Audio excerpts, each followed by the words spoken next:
Hello and good morning, everyone, or good afternoon, or good day, or good night, depending on where you guys are in the world right now. Welcome to today's stream.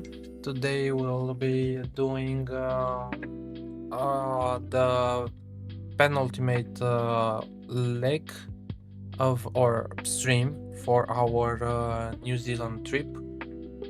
Just as a reminder, we started from Bucharest and we went from Bucharest to Istanbul. Then from Istanbul we visited Doha. From Doha we went to Dubai. Then from Dubai to Mumbai. From Mumbai to Bangkok. From Bangkok to Singapore. From Singapore to Perth. Then Perth to Sydney. We did that last evening.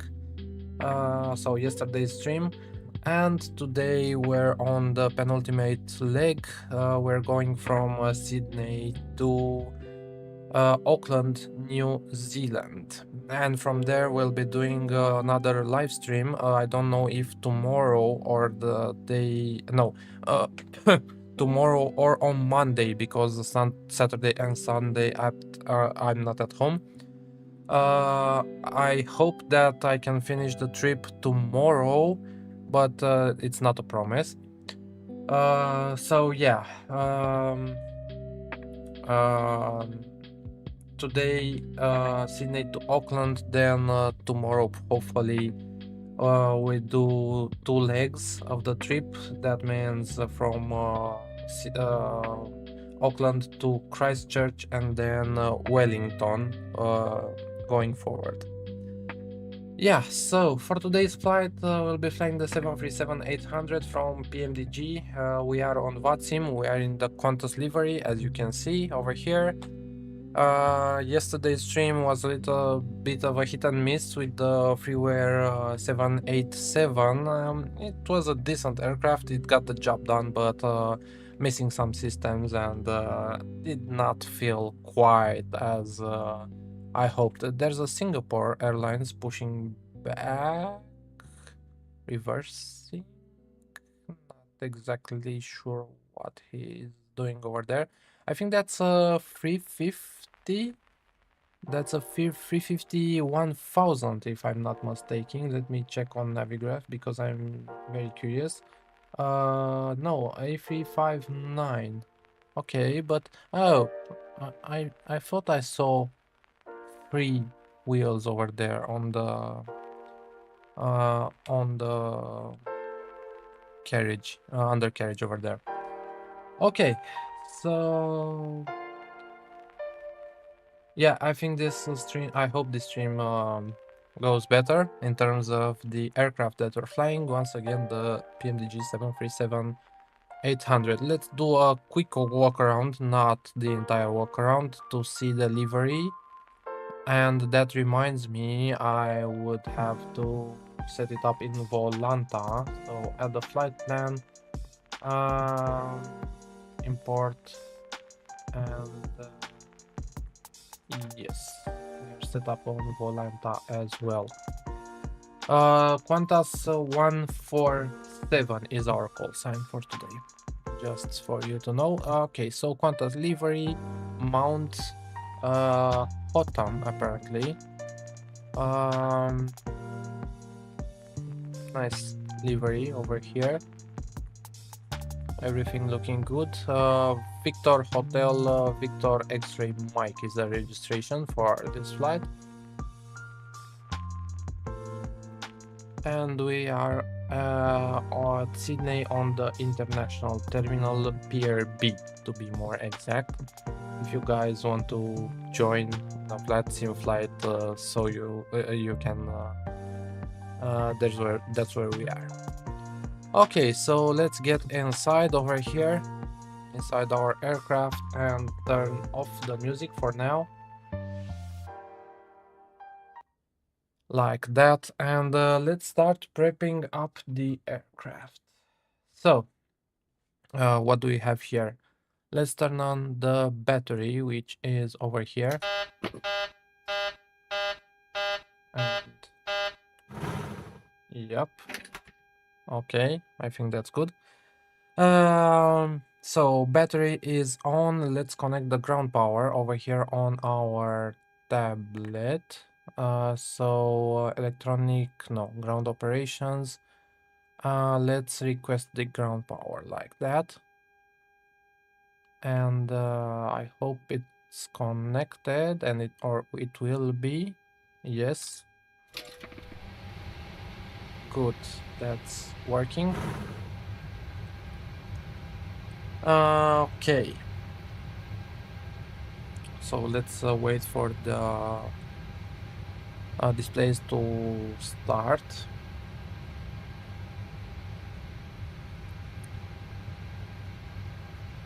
In the meantime, I think we can go over here on the electronic flight bag and request the data from SimBrief, and that's loaded.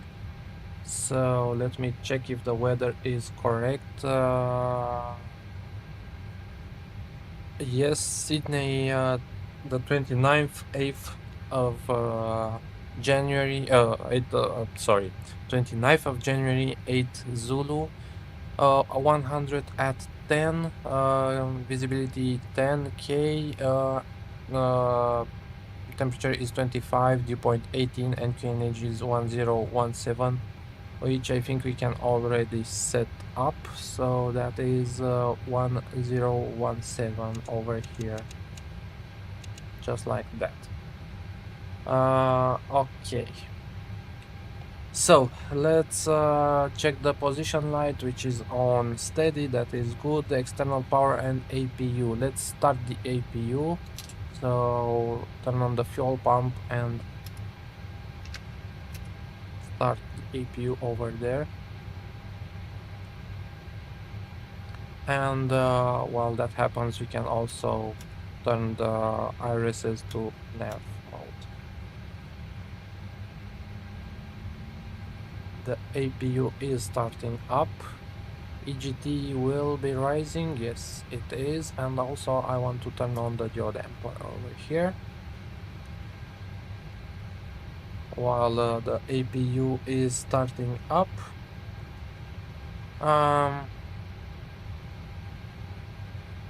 Emergency exit lights can come on as well. Passenger signs can go to auto for the moment. And the APU is available right now. So let's switch to the APU like that, on the left and on the right. Good. Window heat can come to on right now.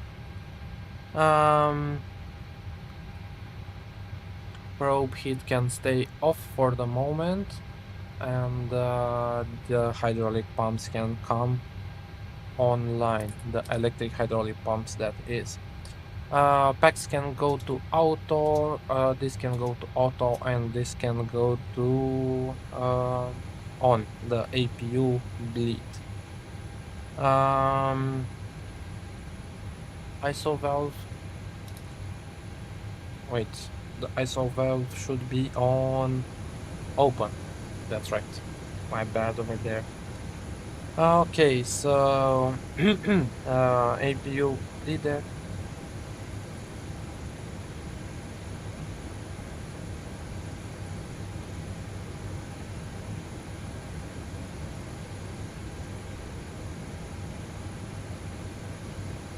That was the Singapore, I believe that's behind us. So that was him over there, and he's taxiing for the runway.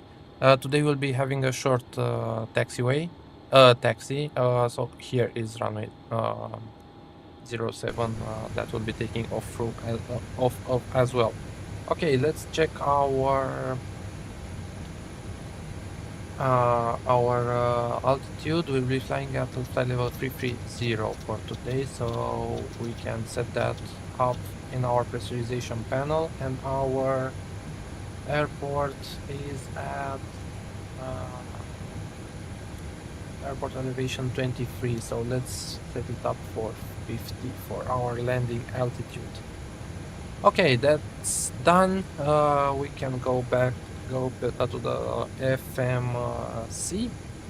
So, FMC over here. Sorry. Um, let's check the model, 737-800.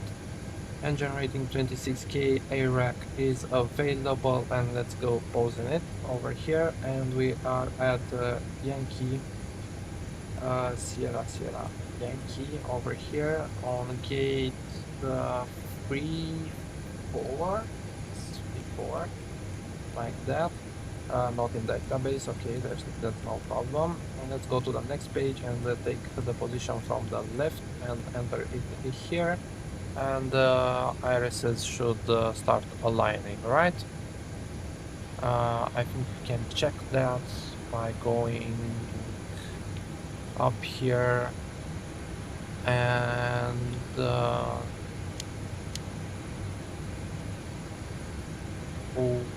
wait, don't I have realistic PMDG setup options, simulation, iris options? Oh, okay, I have them on fast.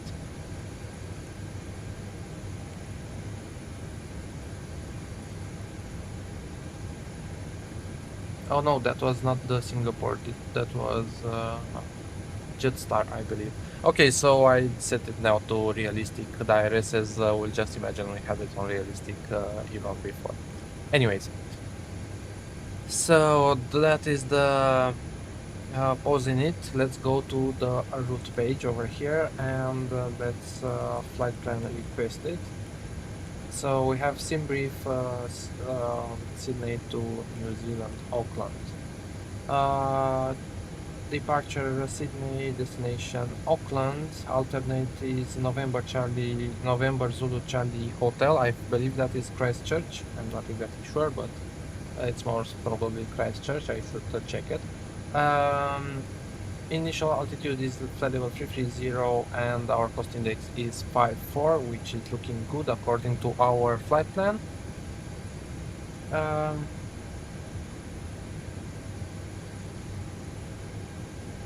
And let's check the, wait, something changed over here. So options, simulation, I think it's on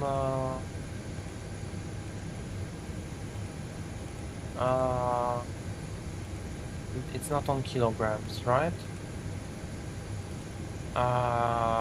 Where do you change that? Aircraft options? No. Aircraft displays, I believe, right? Where is that? There it is, in kilograms. I want this in kilograms. Okay, so once again, SimBrief, zero fuel it is 60.7, that is good. Reserves is 4.2, that is good, and block fuel is 13.8, and yes, that is looking good. So let's set the fuel. 13.8 tons of fuel. That means we can turn on our fasten seatbelt signs like that. And let's set the payload over here. Set payload. And that is done. And with that we can ask GSX to start boarding us. So what's happening with GSX? Why is it refreshed the size of this window? Okay, so boarding is requesting. And I hope ground ops, no, that should be on jetway. And let's have a look back there to see if the door is open, and it is not. And let's hope they are loading correctly. So no, request boarding. I don't know what GSX is doing, to be honest. It's still not boarding us, right? Boarding is requested. Okay. Okay, so that's the payload and fuel set and taken care of. Let's go to the selected route and let's wait for the flight plan to be requested. The Singapore is taking off from another runway and he didn't answer on his phone, I believe. Okay, so our runway is, let's load, wait, runway is 07, right? 07 over here, load that in, and route is loading.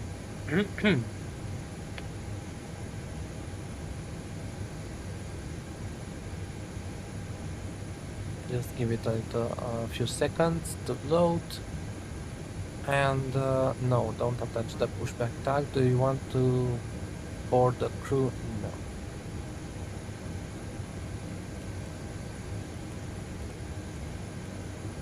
And let's activate that and execute that.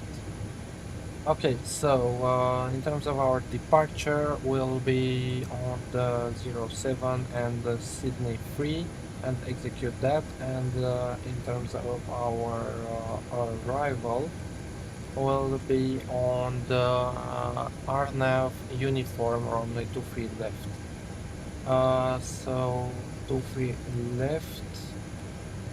23 left.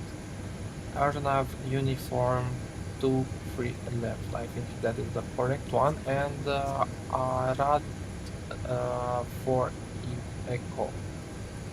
RAD for echo with the LUNB transition. Execute that, and let's check our flight plan over here. We can go on the next page and step through it. So, and let me increase this a little bit.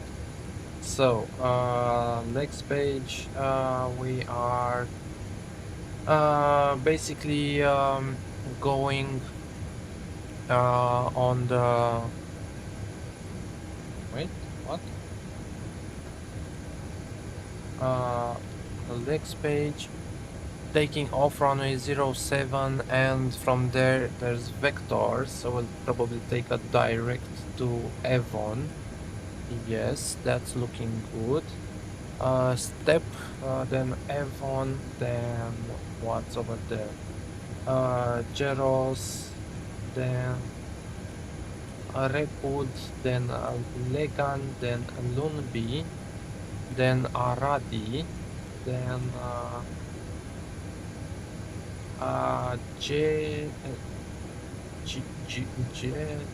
Journey, I'm not sure how to pronounce that. Then what is it? Domri, Vapti, and then Alpha 521, then Alpha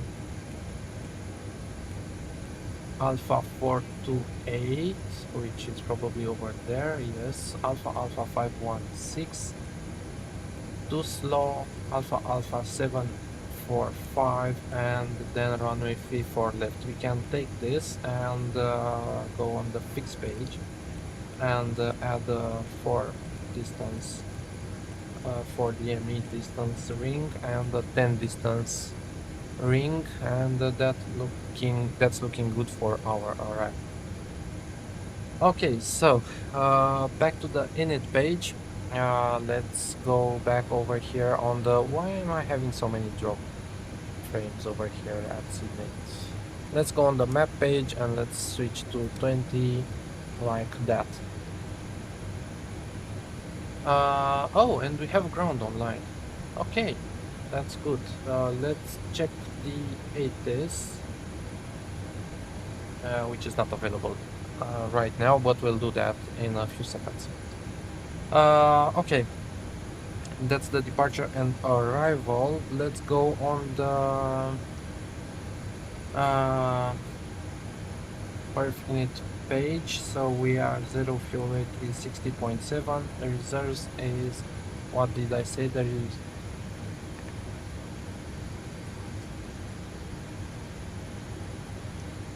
No, over here. Reserves is final reserve 4.2. So 4.2 over here. Cost index, what did I say the cost index was? It was 54. 54. And our cruise is 330, right? 330, yes. Let's see the cruise wind. It is 243, 243 at 025. And top of climb is okay. Top of climb is minus 49. So minus 39, right? And the transition for us today on the departure is Sydney free departure. Rather, Vector's transition is 10,000. That is parked over there. And that means we can execute that per minute. And let's go to the N1 limit. That means let's actually, you know what, let's contact ground for our clearance, because I want to make sure we have the correct runway over there. So let me get my scratch pad over here, and that is on 1 to 1.7. 1 to 1.7 over here on the frequency.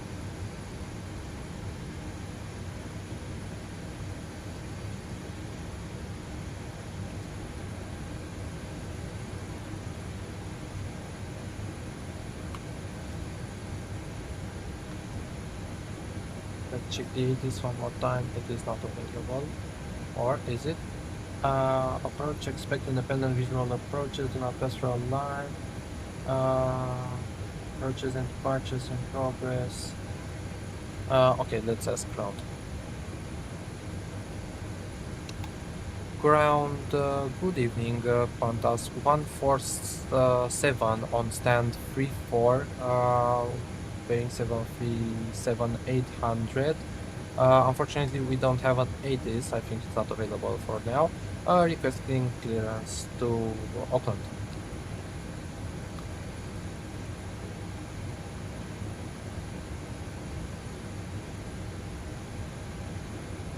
Roger, expect BDC Pantas 147. BDC.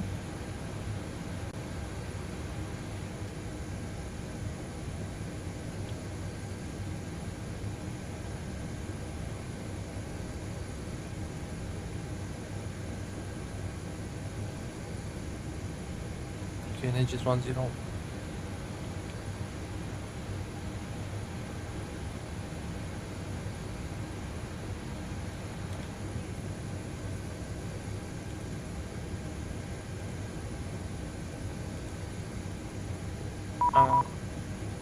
Okay. Okay, so Qantas clear to New Zealand via Avon and QFA147 departure runway 16 left. Route Avon Lima 521 to Ludwig. Climb via C2 flight level 050. Departure frequency on today. Squawk is 14. Only read back seat, squawk code, and pay number on 120.7. Qantas 147, we are cleared to our destination via Kevin 7 departure, runway 16 left. Climb to flight level via seat to flight level 050, and squawk is 1461, Qantas 147. Okay, so that is done. Okay, that means we have to change some stuff over here. So on our departure is 16 left, and on it we have Kevin 7. Okay, then from Avon we are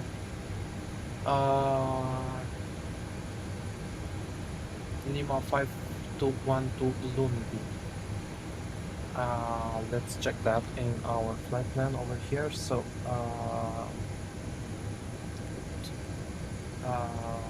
next page, Avon Lumbi. That's good. Okay, so we have to change some stuff. Let's go over here and set our squawk. That is 1461.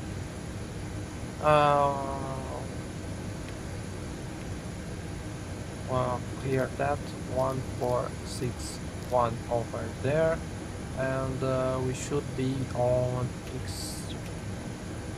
XVR there. Okay. And in terms of our departure, we were clear to flight level 50, so let me change the altitude over there to 50.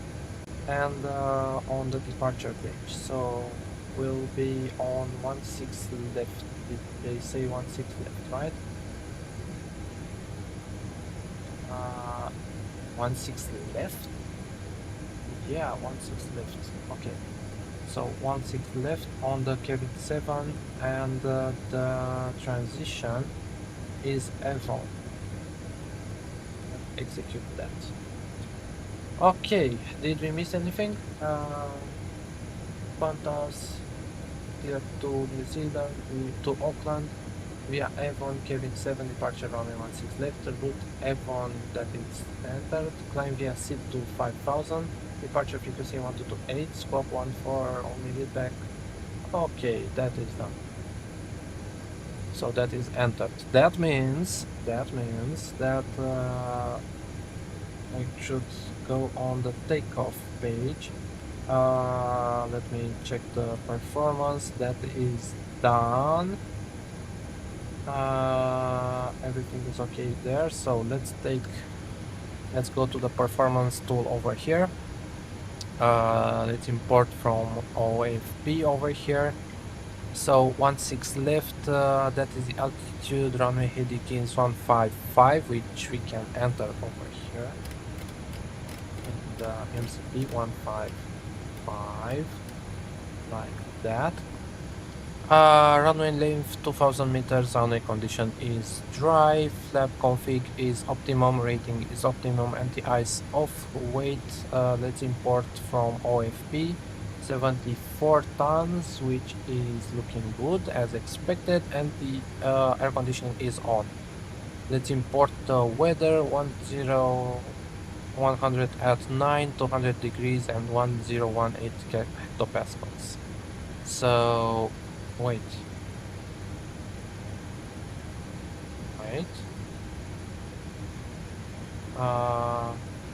Yeah, I think it's good.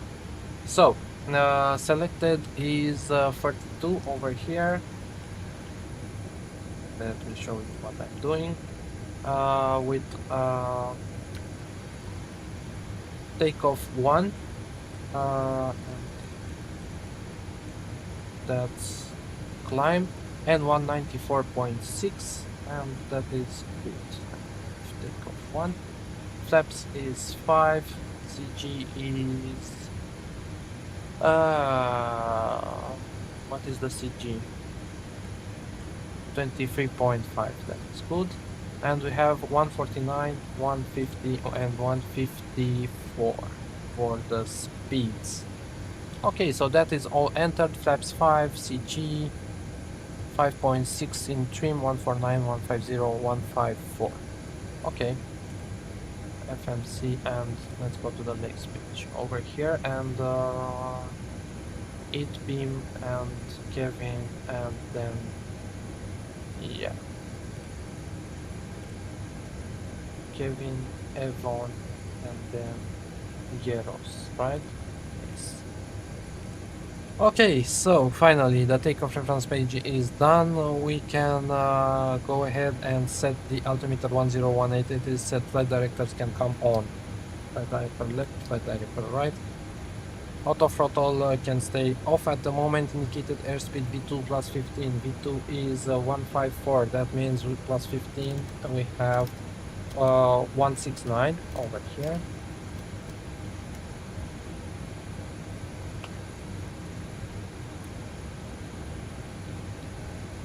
LNAV, VNAV. Heading is set, altitude is set.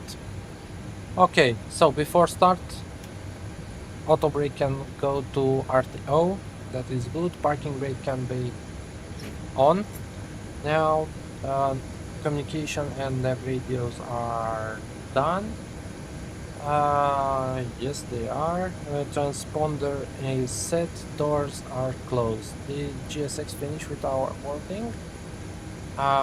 Boarding is completed. Yes, that means we can go over here and go to the ground ops and let's go to the door page and close everything up and arm all of them. And for the ground connections we can go over here, disconnect our ground power, and we can release the ground power, and we can remove the chocks. Remove the chocks, please.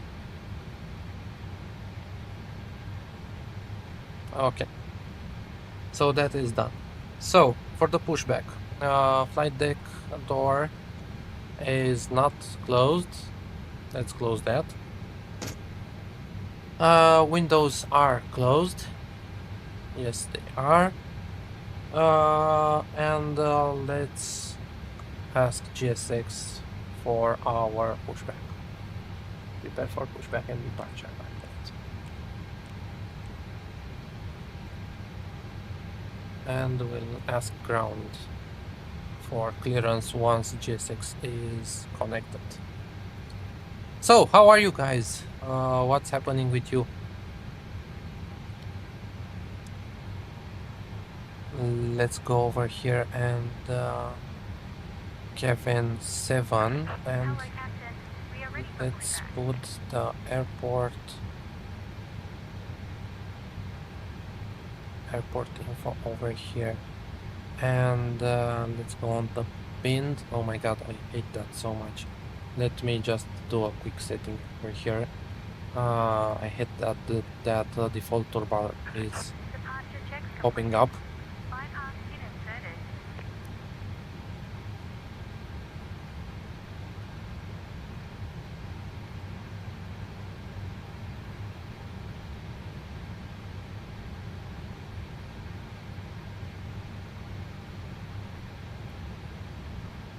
So we'll probably be expecting intersection or whatever that is 5, then Golf Alpha, then crossing on runway on crossing runway 16 right via Lima, and probably will depart off of Lima, alright? Or Bravo 10. Okay, let's ask ground for ground Qantas 147 ready for push and start. Push approved, Qantas 147, thanks. Let's quick edit that on the map. Like that. Save the route. And we can release the parking brakes now.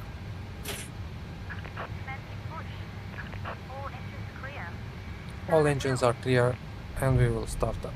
That means we can turn off the packs, turn on the fuel pumps, and we have fuel in the center, so we need that as well. So packs off,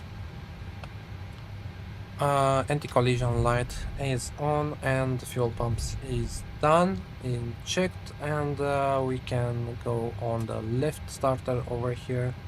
Throttles are idle, and let's start engine number 2.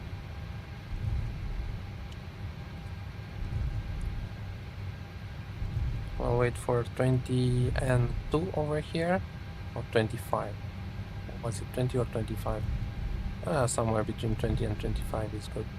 So let's start engine number 2 over here. Let's have a look at it.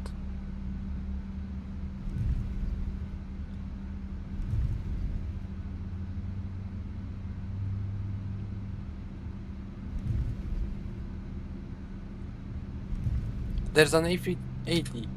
There's an AP80 behind us, a Qantas AP80. Nice. Okay, so that's engine number 1 number 2 actually started, and let's start engine number 1. There's an AP80 over here. He's going from Sydney to Singapore, I believe. And there's also an Etihad going from Sydney to that is I'm not exactly sure what, somewhere in Dubai, I believe. Okay, so engine number 1, oops, I forgot to start it. I forgot to fill the fuel. That's the big light in the ignition going bust there.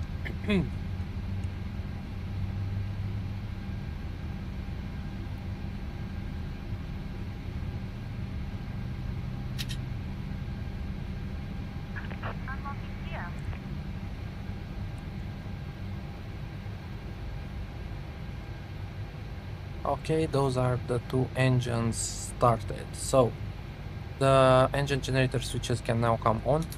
1, 2. Probe heat switches can come on, like that. Packs can go on auto. This isolation valve can go on auto. Engine bleed are on. Engine bleeds are on. APU bleed is off. And APU can be turned off right now. Let's check our flight controls. So once again, I'm using my new Thrustmaster yoke for this flight. So full up, full down. Yep, full left, full right, and rudder full left, and rudder full right. And that are the flight controls checked. Overhead panel, no warnings, I believe. No. And the recall button is checked over there. Good. So yeah, let's ask for taxi. Qantas 147, we're ready for taxi.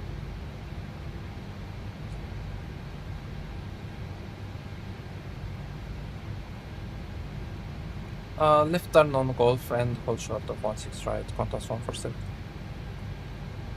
Okay, so taxi, runway turn-offs, and transponder can be on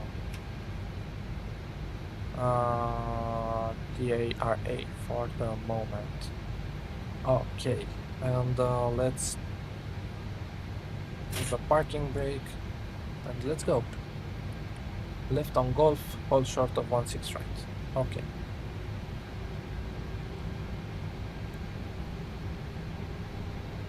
We need a little bit of thrust to get going over here. We're a heavy aircraft today.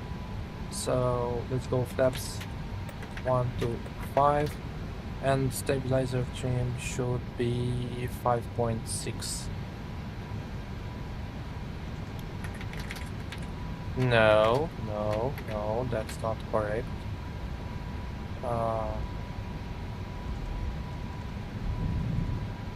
No, I'm having again an issue. Oh my god, I'm having again an issue.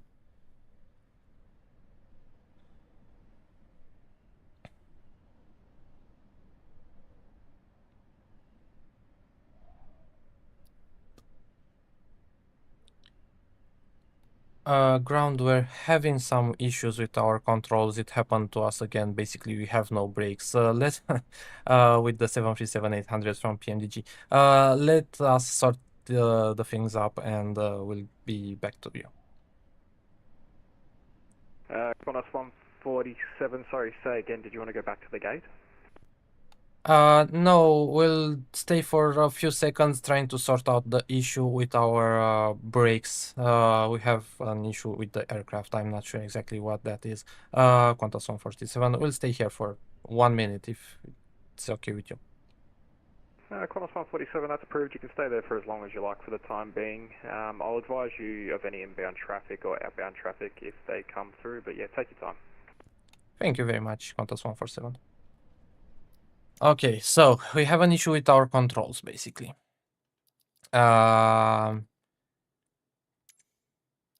This is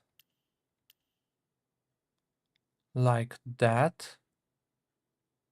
Good day, Sydney Ground, Keeling 619, request PDC readback. And this... Keeling 619, go ahead. Clear to Canberra via Brook 1 departure, Wollongong transition, 16 right, squawk 4261 and Bay 9, Keeling 619. Keeling 619. Nope, nope, nope, nope, nope. Etihad 1 Sierra Alpha for PDC readback. Let me check Etihad my... 1 Sierra Alpha, go ahead. Etihad 1 Sierra Alpha clear to Abu Dhabi, Canon flight plan route, Rook 1 departure 16, squawk 1351, bay number international 59. Etihad 1 Sierra Alpha, thanks. Just confirm 16 right. Confirm 16 right.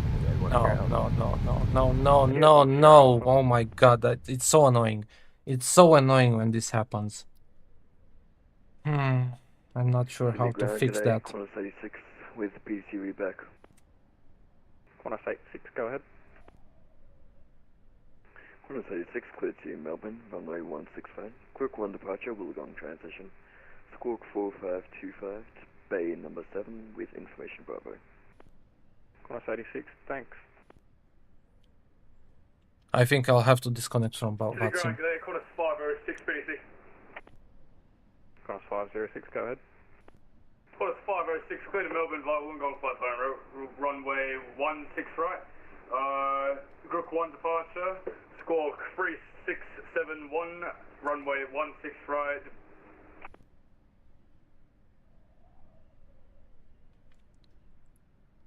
Qantas 147, unfortunately I don't think we can resolve our issue without a restart. We'll have to disconnect and we'll be back hopefully. Qantas 147, no worries, that's approved. Okay, so I disconnected from VATSIM. Okay, let me show you the issue. We're not on VATSIM, right? Everything is good.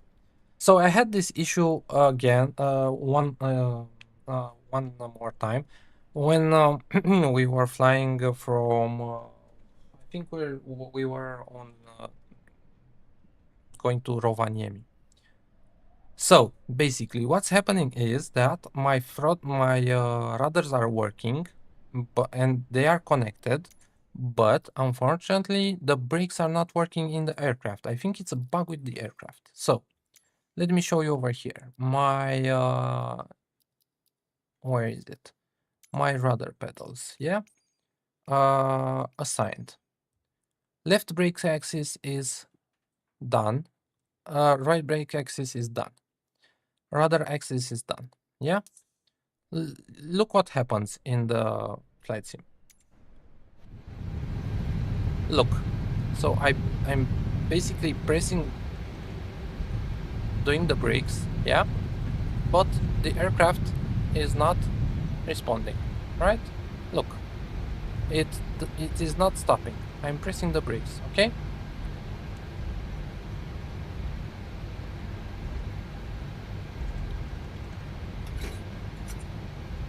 Not even that is stopping the aircraft, right? Okay, so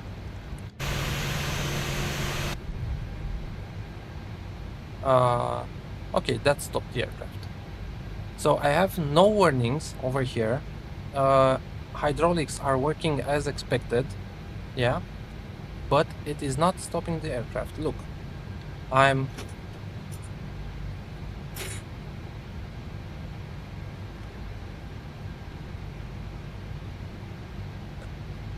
giving it some thrust. Yeah.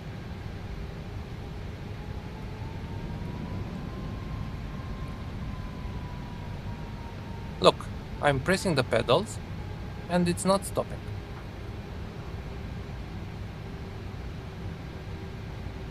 Okay, what could we do in this situation?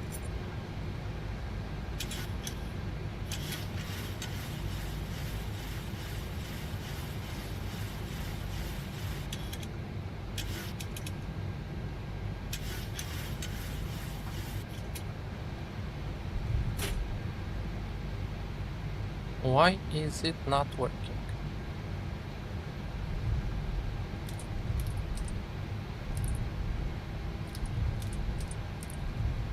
Maybe resetting the hydraulics would fix it? Nope. Nope, it's not being fixed. The aircraft is not stopping. What else could we try? So rudders are working, but brakes are not working.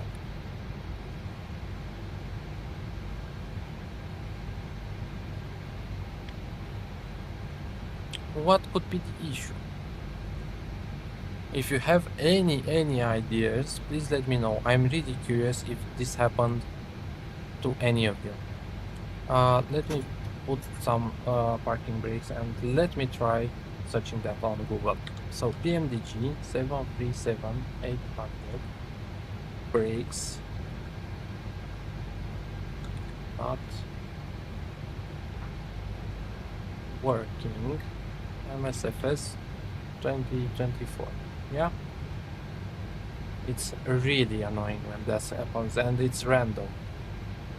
Often fail due to realistic simulation requiring toe brakes to be pressed while releasing the parking brake lever due to joystick axis conflict. To fix, ensure hydraulic pressure is active, toggle the parking brake with toe brakes applied or invert the axis setting. Okay, we're still moving. Look, we are on parking brake, but we are still moving. So let's go over here in PMDG options. Let's go on options, simulation, traffic, service-based failures off. So that's not a cause for this. Realistic. Realistic autopilot engagement. Show thrust. No. Call out, pause on top of descent, auto set disable, no, hide captain, steering hardware, rudder type, tiller and rudder only, parking brake, let's set that to realistic and see if that helps. Let's give it some thrust.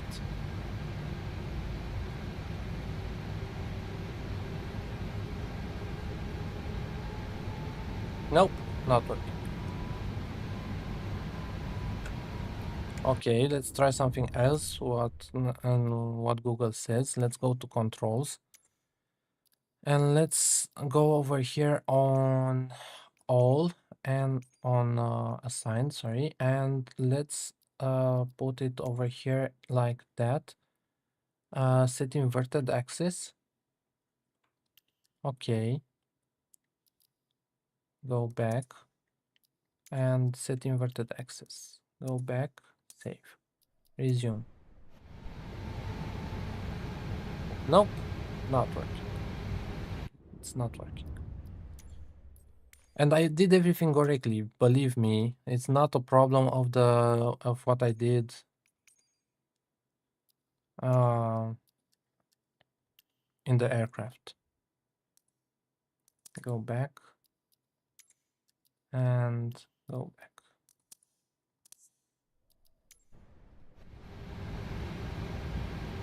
And it's not stopping, look.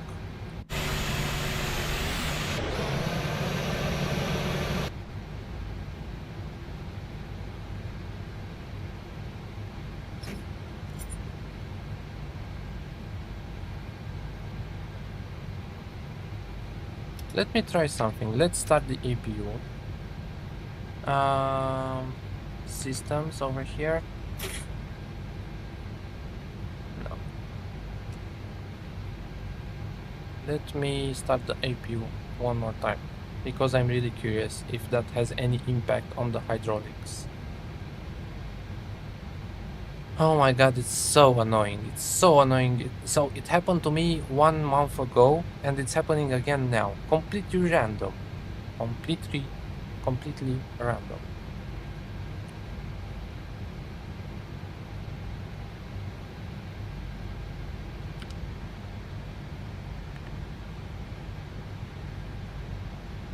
Ground ops, ground maintenance.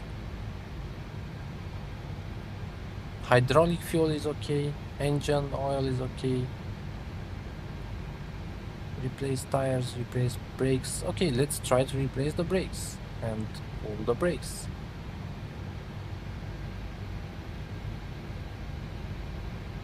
Okay, so APU is running, okay?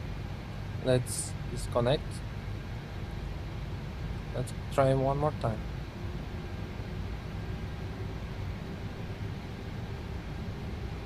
Come on, start moving. Nope. Look, no effect at all. Look, I'm placing the pedals, I'm pressing them, and nothing happens. Let's go on to the APU gen. Nope, nothing is happening.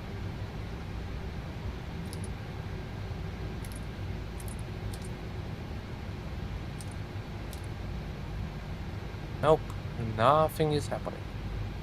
Let's switch to the engine generator switches. Nothing is happening.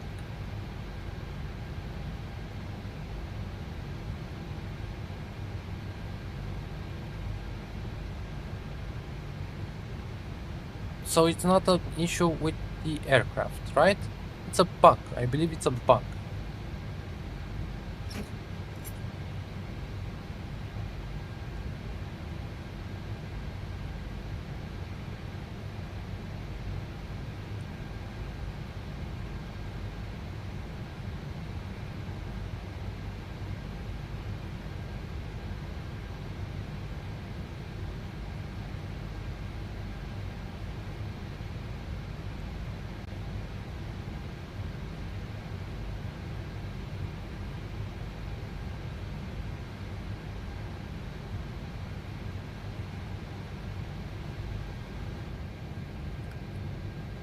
Pressure is good. I'm looking at some forum posts.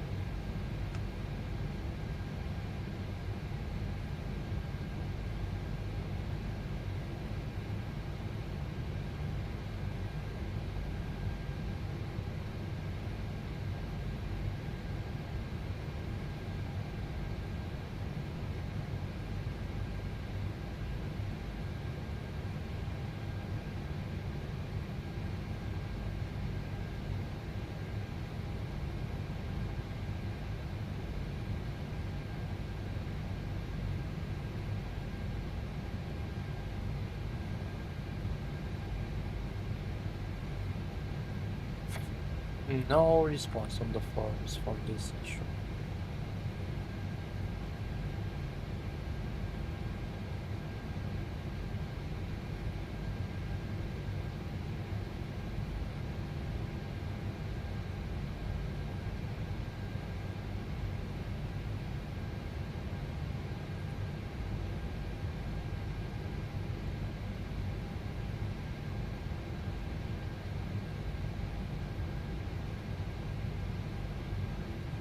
Okay, let's try something. Let's go back. Let's go to the simulation. No, where was it? State save, and let's name that test file name. Okay, and execute that. Saving panel state. Okay. Okay, let's go back. So let's exit the sim and let's go to the main menu. I'm going to fix this. I promise to you I'm going to fix this because it's really annoying. So over here, India Sierra Sierra Yankee Sierra Sierra Yankee, and let's go over here. Where were we? On this. No. Let's go exactly where we were. Set as departure, and let's start the flight. You need to set Need to set parking brake. Oh my god. And I promise you, they will work once we load the state. And it's a bug with the aircraft. I think it's a bug with the aircraft. parking brakes to request ground services.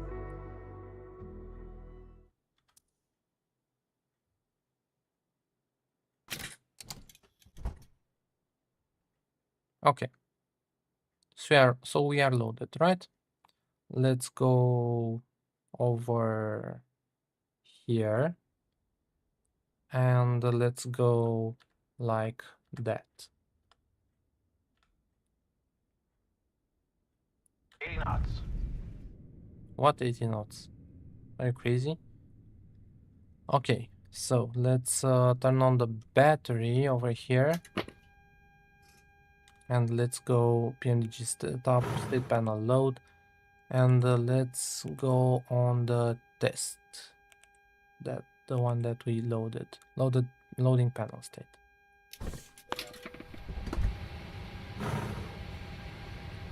And I'm really curious what happened with the route and all of that. Oh, it's okay.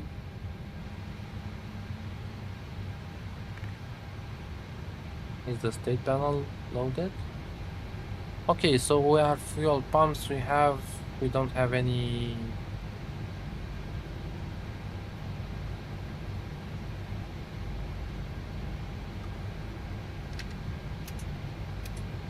We don't have any displays. That's a good one. Oh my god. So fuel pumps, everything is looking good over here. Yes. Taxi runway turn-offs are done. APU is off. These are off. These are all on. These are on. Okay. But we don't have any displays. Oh my god. Oh my god, I hate the simulator so much. But I'm sure now, so let's disconnect. I'm sure now the brakes will be working. Oh, we have displays.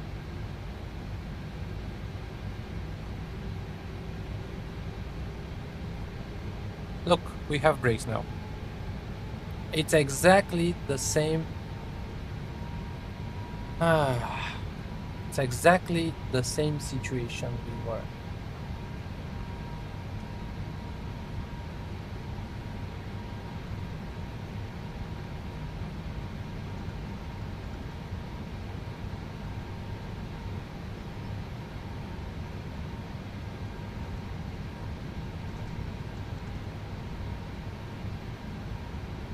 Look, brakes are working. Oh my god. Let's connect to the VATSIM network once again. And check the time.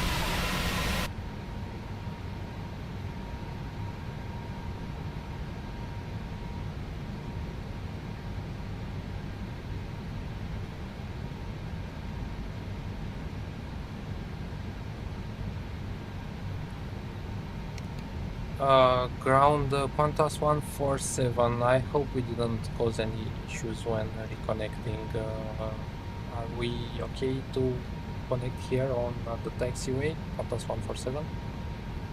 Qantas 147, g'day, welcome back. I do have an A380 pushed behind you, so are you ready for taxi?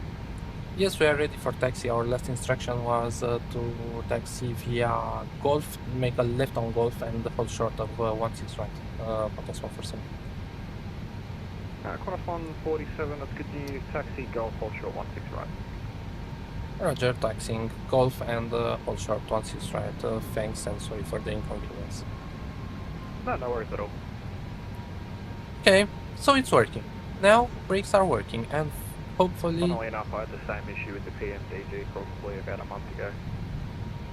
Yeah, I had it a month ago as well, and it looks like it's happening again. I basically saved the panel state and restarted the simulator, and it works now.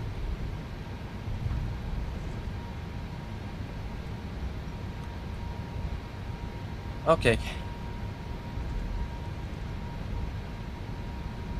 So we are taxiing like that. Tower is 120.5.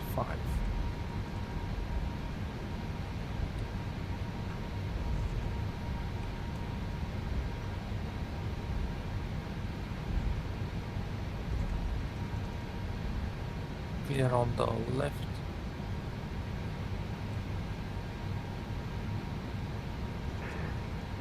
Ground, good evening. VistaJet 968, clear the 16 left on Tango. Yeah, Jet 968, continue taxi on Tango, Lima, hold short Charlie. Tango Lima, hold short Charlie, VistaJet 968. Connor 47, continue the roll, taxi Golf, cross 16 right, Charlie, cross 25, Bravo 10 holding point, runway 16 left. Continue to roll on Golf, then right on Charlie, cross runway 25, then right on Charlie and Bravo 10 for runway 16 left, Papa Saunders.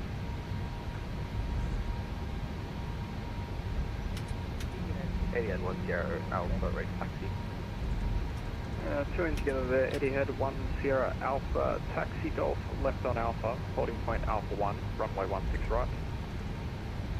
Taxi Golf, left on Alpha, Alpha 1 holding 16 right, Etihad 10 Alpha. So flaps is set, neck is not set. 1, 2, 5. And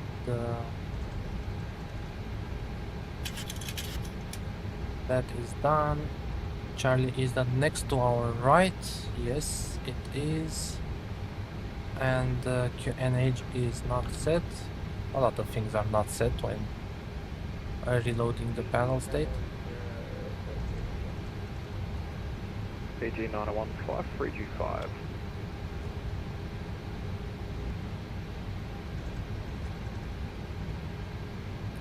Oh my god, it's so annoying.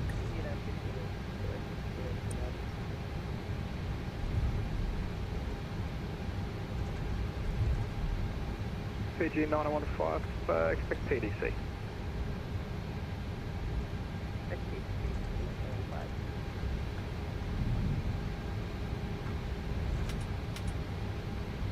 We are crossing runway 25. That's good. There was no traffic. Yeah, Jet 968, continue taxi on Lima, make a right turn onto Bravo and hold short of Bravo 8. Continue Lima and onto Bravo, hold short Bravo 8, VistaJet 968. VistaJet 968, I'm assuming you wanted domestic 5. Heading to Executive Jet, which I think is in the same area, yeah, VistaJet 968.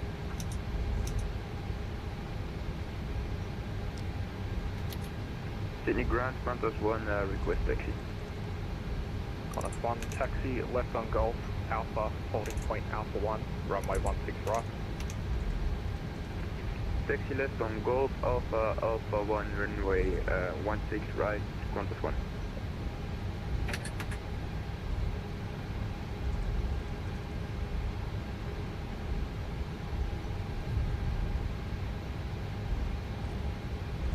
This is Charlie, the first one, right?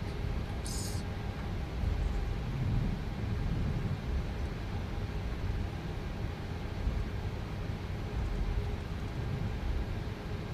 Etihad 1 Sierra Alpha, contact tower 120 days, 5. G'day. 10 days to 5, have a very nice day, Etihad 10 Alpha.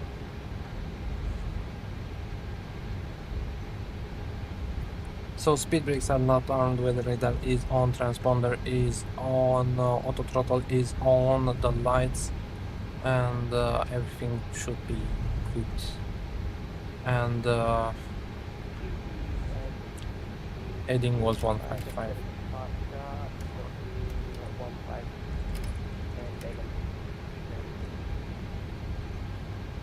PG 9 of 15, thanks.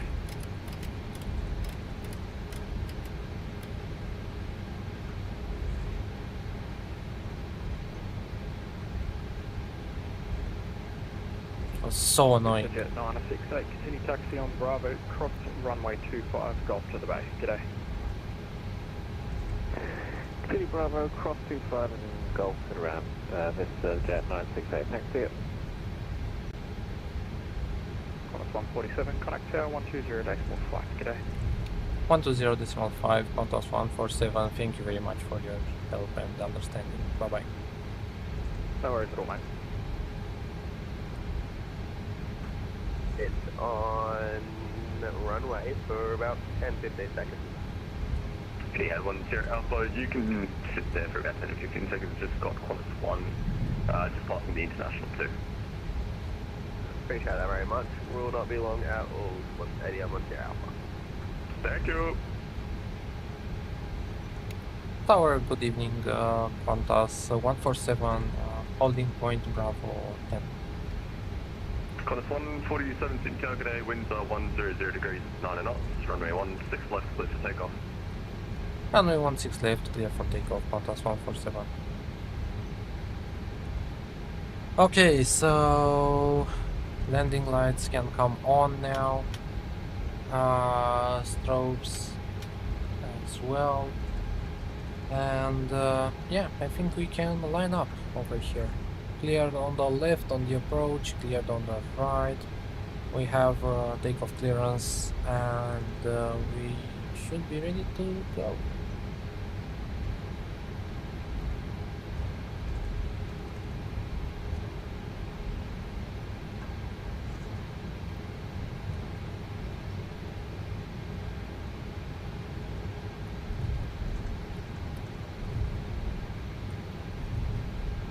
So yeah, wish us luck. Goodbye Sydney. Thank you for the controllers that were very understanding here with our situation with the braking stuff.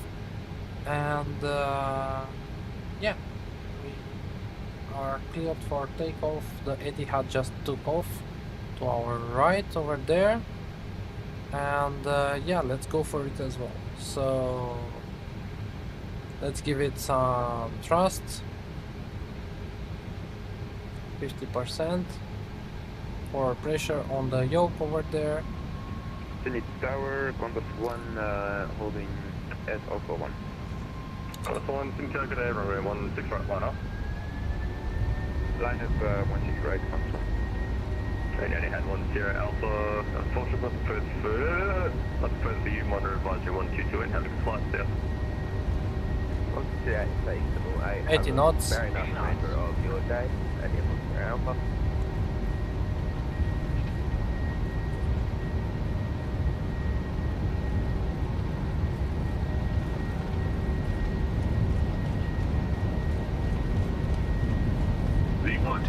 Rotating.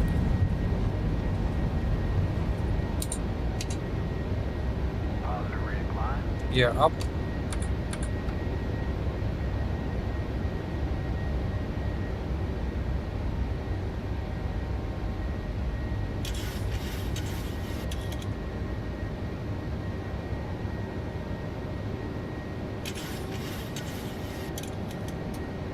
Do a little bit of manual flying.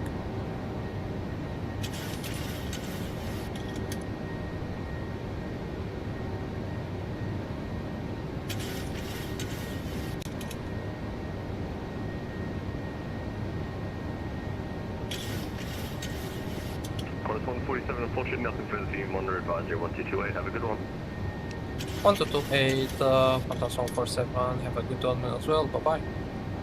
Bye, and Qantas 1, runway 16 right, clear for takeoff. Clear for takeoff, 16 right, Qantas 1.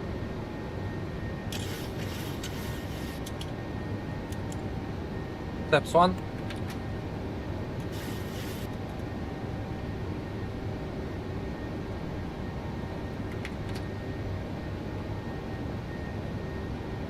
and flaps up. These can be off. So landing gear is up. Flaps are up. Backs are on auto. Let's check them. Yes, they are. Anti-ice is not needed. Engine start selectors are off, and the taxi and runway turn-offs can be off now. And we can switch to 122.8 as instructed by EPC. And we are on our way to Auckland, New Zealand. Oh, that was hard. That was very stressful. Yeah, we can continue our climb here. Let's go flight level 330 directly. I'll intervene.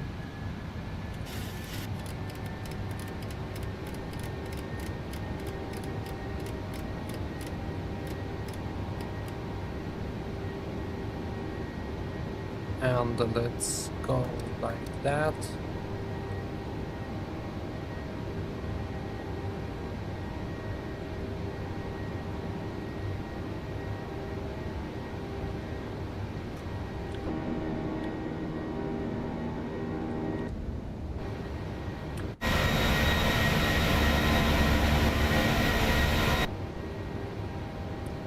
Let's make this turn over here. Oh, and the auto brake can be off now.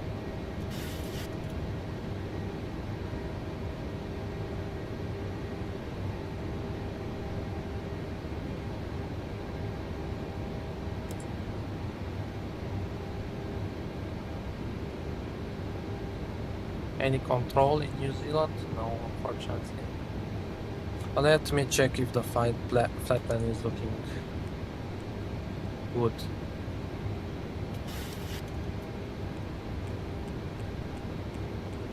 And we are missing the fix over there.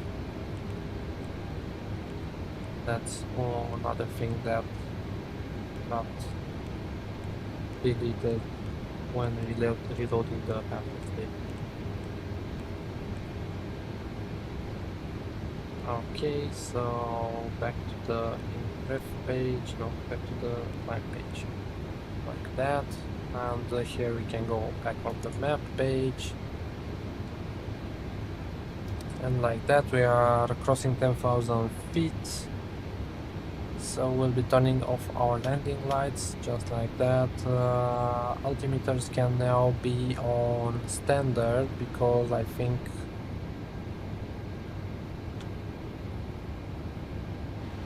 yes, can be on standard, and passenger signs can be on auto. Okay, so let's hope we don't have any more strange situations with the aircraft. I'll be taking a quick break. Also, what time are we?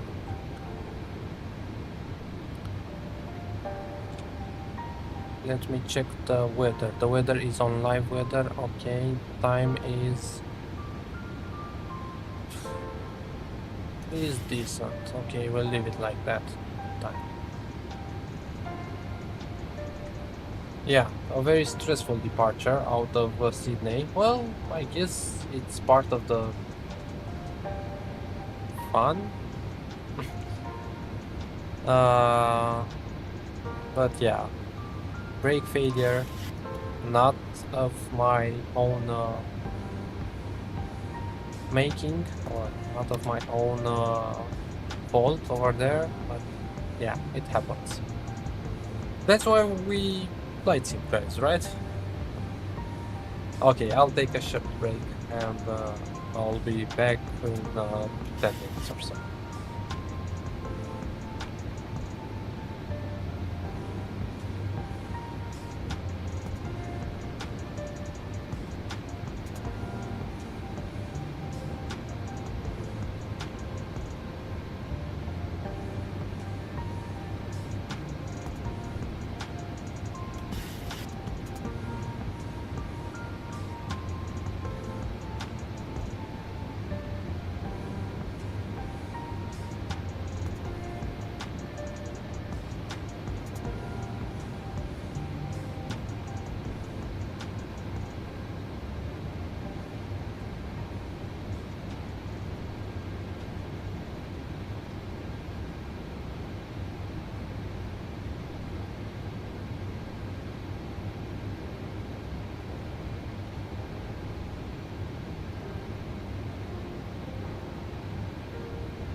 Okay, guys, so I'm back.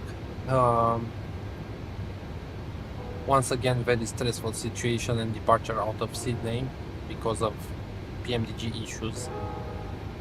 I don't know what's causing that. I searched on the forums, but at least I found a kind of solution. Like when this happens, you can save the panel state and reload the flight, and yeah, it worked. But I'm not happy at all. I messed up talking with ATC over there. It was not that of a situation, but what can you do? This is the simulator we're flying, so what can you do?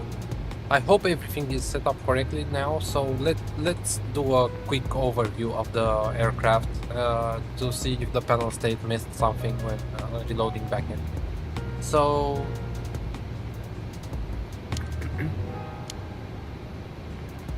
then IRSs are aligned, everything is good, yaw damper is on, navigation, these should not be influenced by anything, displays okay, fuel temperature, fuel pumps are all on, we are good on the fuel. I hope we'll do a fuel check in a few seconds as well. So fuel pumps are all on, landing lights are all off, taxi lights, runway turn off lights, AP is off.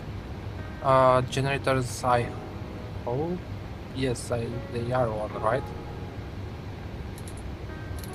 Yeah, I guess so. So no problems there, I hope. Standby power, battery, everything looks good on this side. Dome light is off. Hey Dolphin, I'm from Australia. Hey, we just departed out of Sydney and we're going to Auckland, New Zealand. What time is it over there? I think it's late in the... not late, but evening, right? I think we are 7 hours early from my time. What time is over there for you? We're not doing this in real time, by the way, because I wanted to keep a little bit so you can see something, because if we're doing at an evening flight, you probably wouldn't be seeing anything in the sim. So yeah. It's 7:49 p.m. I'm from Brisbane. Roger that. It's Brisbane is off to our left, somewhere over there. So I'm waving at you. Can you see me, Dolphin? Okay, so back to my panel state check over here. Probe heat is on, anti-ice is off, electric and hydraulic and engine pumps, engine, hydraulic pumps and electric pumps are all on. This can be set on, no, it can remain on both. Yes, hi, you can see me, great. Okay,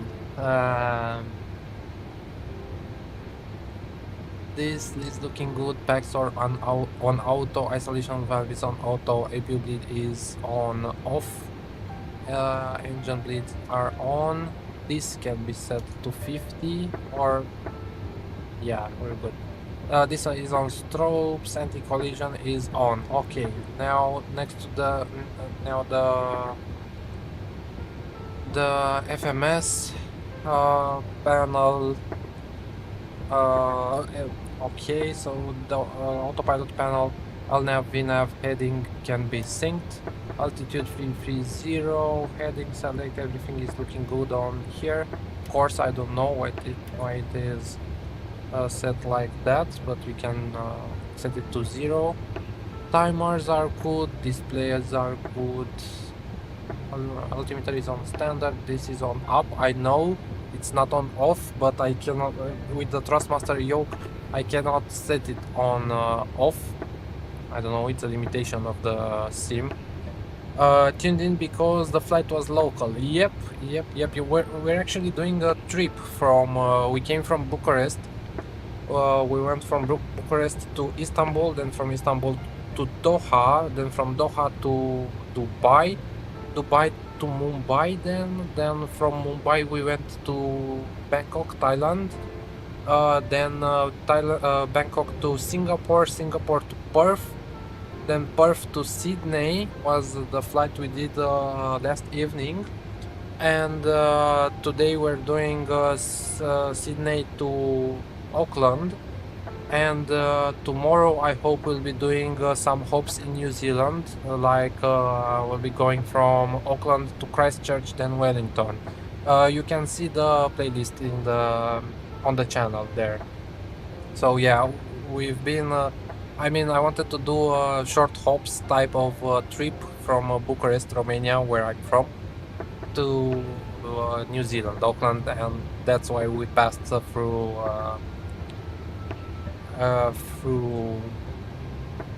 Australia. I don't know if you saw our departure, but we had some issues with the PMDG because basically the brakes were not working, and we were on VATSIM, and oops, and I think we have Melbourne Center online. We should contact them, I believe. That's here. Let's see here.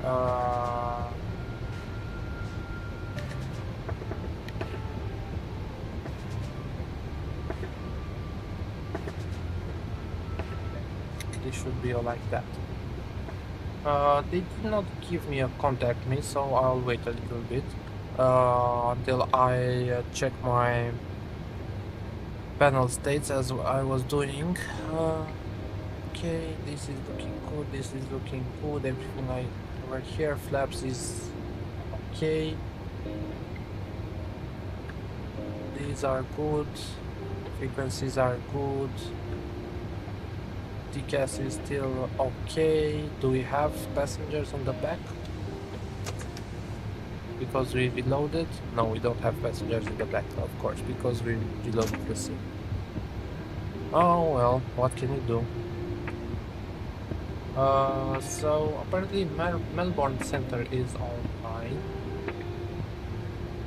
but they did not give me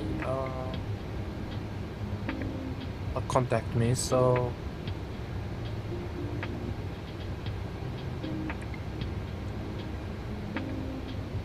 I rewinded before commenting, but I didn't see anything in the takeoff. No, before the takeoff. Basically, when we started our taxi, let me explain to you. So we started, we pushed back normally, everything, no indications of anything happening bad in the aircraft, right? We pushed back, we asked for taxi clearance, they gave us taxi, and as soon as we started taxiing, basically we had no brakes, rather tiller was working, so we had a way to go left and right in the aircraft, right? And but then I tried to brake for my first turn into Golf, I believe it was.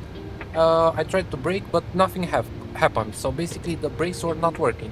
Once again, all indications normal, no failures, no issues with maintenance of the aircraft, nothing like that.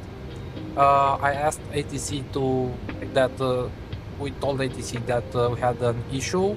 They were very kind and understood us. Basically, I did 10 minutes of searching on forums and stuff, and I didn't find anything except an option or a suggestion to save our panel state. Then by saving our panel state, again, we disconnected from VATSIM, we saved our panel state, we went back into the menu of the SIM, reloaded the flight, reloaded our flight state, our panel state, and from there the brakes worked, of course. So it's a bug with the aircraft, it's definitely a bug with the aircraft. Reloaded our panel state, asked ATC that to connect back. We did connect back, and from there things were okay. But yeah, it's a problem. Aircraft brakes are not working. I don't know why. it's like you don't have hydraulics or something like that. I don't know what's happening exactly the situation. If you want to see if you're interested in what happened, you can rewind and see all the whole situation since before pushback actually. Yeah, so actually looking for drop some. I cannot see it. And of course, all this happens while we are on a live stream because yesterday I did 2 flights with the 737-800. I went to Bucharest to Thessaloniki and from Thessaloniki back to Bucharest, and no problems. So of course this only happens when I am live. But what can you do? This is the sim that we're flying. Okay, let me have a look at my. Okay. That is not loaded, of course. Operational flight plan. Let's check the fuel over here. So we're inbound Gyros. Let's see.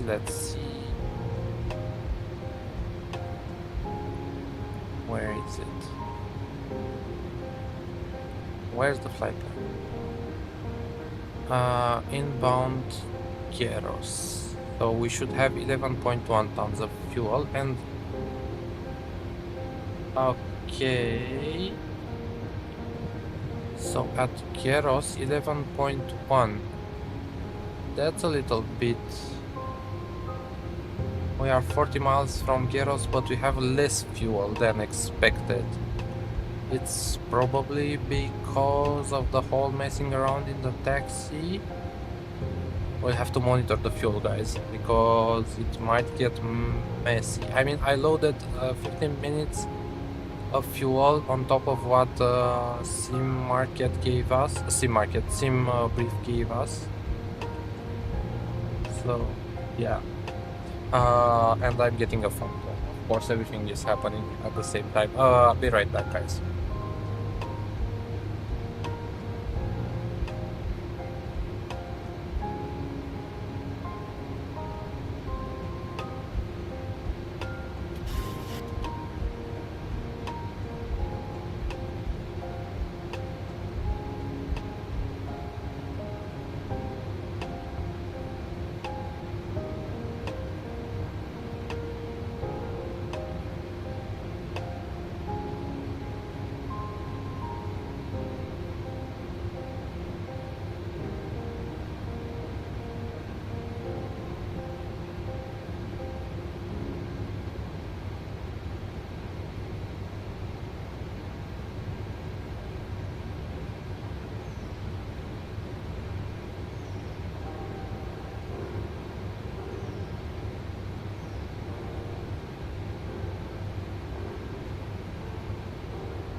Hey Shazib, hey, sorry, I was on a phone call. Sorry.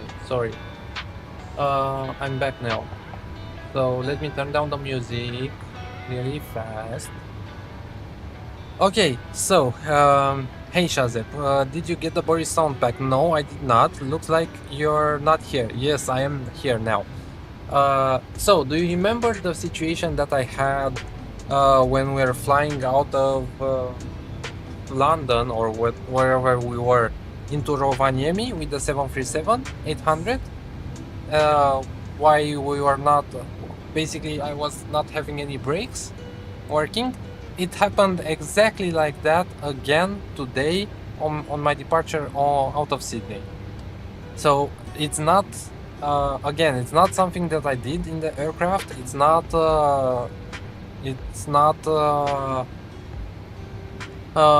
it's random. It happens randomly. So basically, yesterday I did 2 flights with the 737-800, 2 legs, Bucharest to Salonic and Salonic back to Bucharest, and it didn't happen. Today it happened again. Of course, always on the live streams.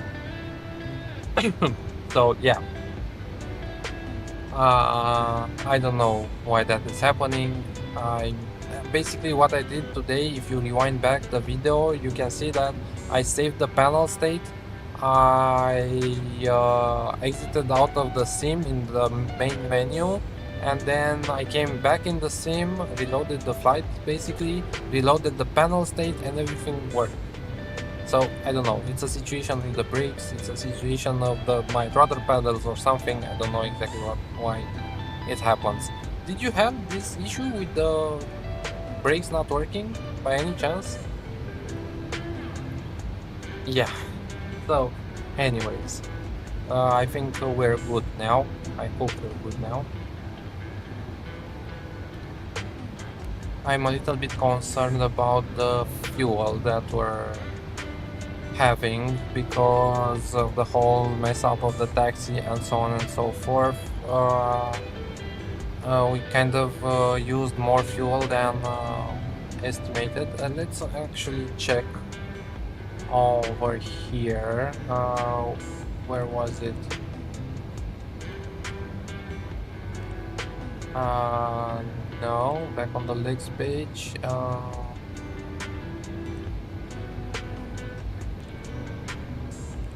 On the progress page over here. At our destination we're having 5.99 tons of fuel, so we're good on the fuel. We're good.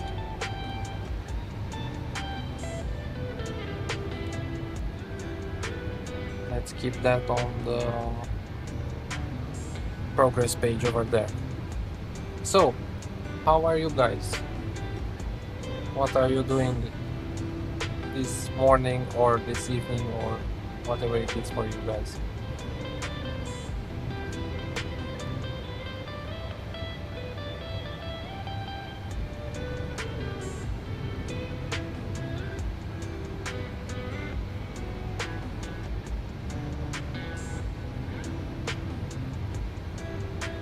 I'm really trying to, just a second. I want to do this flight during daytime. So basically we are 8 UTC. Weather is live. No, stop doing that. Let's go a little bit earlier in the day, something like this. So if we go real time, we are like that. And things are happening. And if we change this to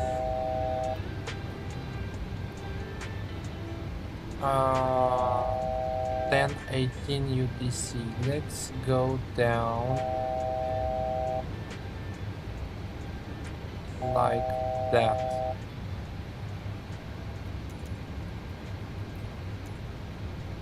Live weather. Another question for you guys.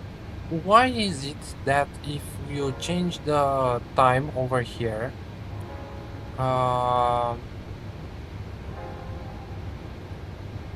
the weather changes as well. Oh, didn't it used to be that you can change time and weather remained on real time and not basically historic weather in MSFS? Because you saw that I changed the time and it changed the weather as well. That's why the plane was going all crazy over there. I'm not sure why that is happening.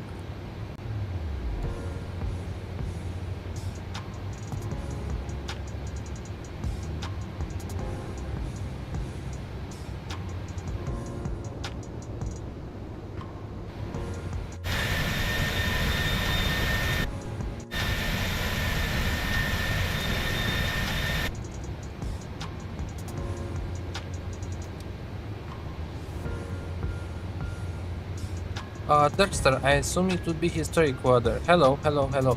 Yeah, wasn't it in 2020? Wasn't it like you could have, for example, change them independently? So basically, set one time, a time, and the weather would still be live. Because it kind of messes up what happens. So I'm on VATSIM right now, correct? And that means that I have an ATIS and METAR, a live METAR, right? If I'm changing the time, the weather would not be live, it would be historic. And that will mess up the QNH, will mess up everything, even the winds. QNH then also changes, and I get confused by QNH to choose on landing. Current or historic? Exactly my problem. That's why I don't like this. But to be honest, I quite wanted to do this in the daytime, because if we were on live time and live weather, we couldn't see anything landing in New Zealand. So that's why I wanted to keep it daytime. Not sure how it was on 2020. I believe it was like that. They could be set independently, but I don't know. And exactly the situation you're describing, it messes up what QNH should I use, and what winds there are at your destination, and that at your, yeah, strange. Anyways, so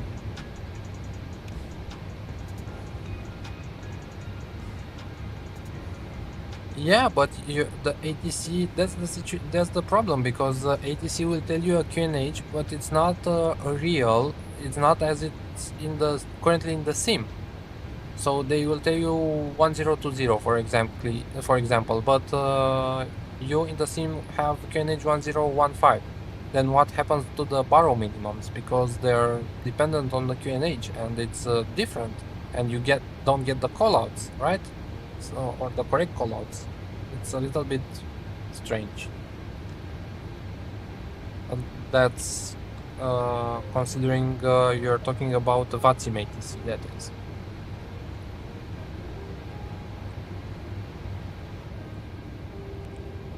The top of descent 729 miles. That means 352. What time is it right now? 1 hour and a half from now. 352, 222. Okay. Yeah, that's why I don't usually mess with time and with time in the sim, because yeah. But for the stream sake, for you to be able to see what I'm doing in the sim, I think it's a good idea.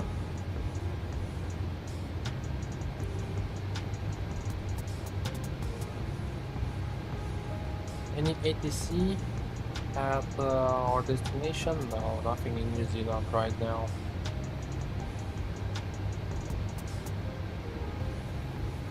You know what, let's have a look at the arrival. What do you think? It's a good time to do that. So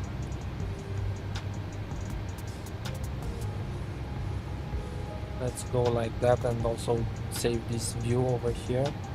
EFB, save position, yes. Okay, so or for our arrival in New Zealand, and that's another bug of the EFB. Basically, you click on star and it gets you back to the home page. I think PMDG should at least try to fix those bugs because they are annoying sometimes. Anyways, so let's take the airport over here, and that's, oh my god, all of the bugs are here today, all of the bugs. That's chase plane that's messing up the view now. Anyways, so airport info. Let's see here. Parking position, see chart. Parking stands. Yes. Parking stands coordinates, no. Like that. Okay. In terms of our arrival, we are arriving on Arad for Echo. Aradi for Echo, and this should be the arrival. We are coming from Lundby, Aradi, and then VATB, yes. And in terms of our approach, I planned, what did I plan? I planned the Arnav uniform for runway 23 left. Arnav RMP, right? Arnav uniform. Oh, sorry. Arnav. Where is Arnav? So this is runway 05, right? Not the ILS. Arnav uniform. This is the one, right? VATB 521 428 516 2 slow alpha. Yes, that's the correct one. And again, another thing that I hate in the PMDG. So basically in the Phoenix, it highlights your current chart. Now I have to search again for the chart that I am trying to find. Anyways, so yeah, that's our approach. And another thing that I don't like in the PMDG is that when you go to pinned over here, it still breaks it down by airport, seed, star, and approach. Why in pinned are not there in a list? But yeah.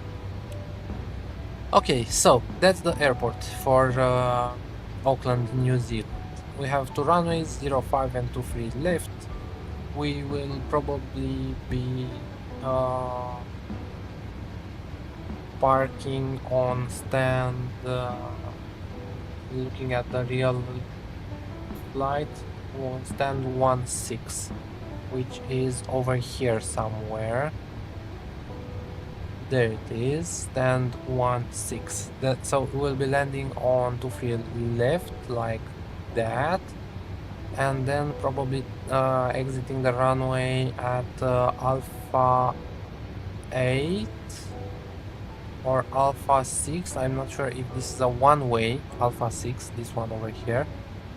So sure, no worries. Darkstar, no worries. So Alpha 6, I'm not sure if this is a one-way. Does it say over here somewhere? Spot India 2. Oh, or 12.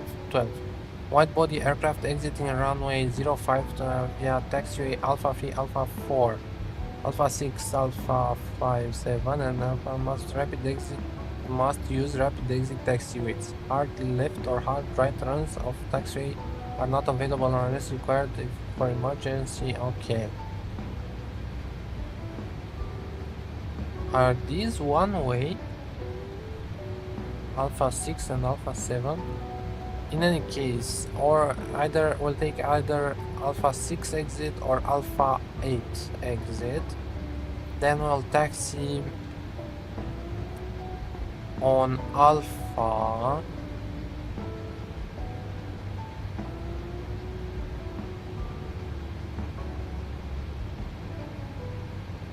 Alpha, and then probably Kilo.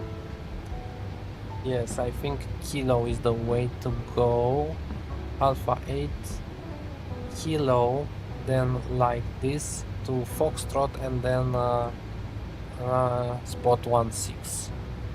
Okay. Aradi for Echo.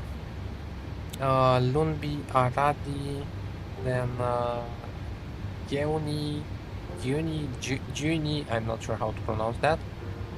Domri, Vapti. And from Vapti will be on the approach, RNP or Arnav 23 left. Final approach course.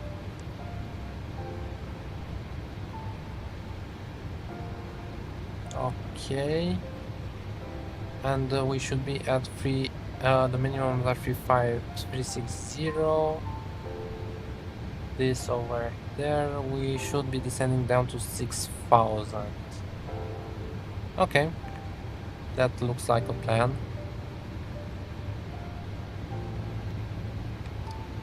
Maybe let's hope for some APC. We'll get lucky, closer to descent into Auckland, New Zealand.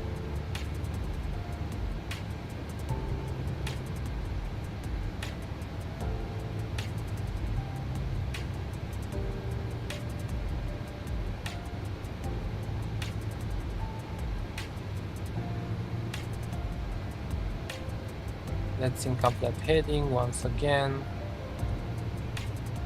662 miles to top of descent. We still have a way to go.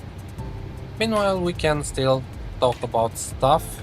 So, how are you guys? How is your first day going?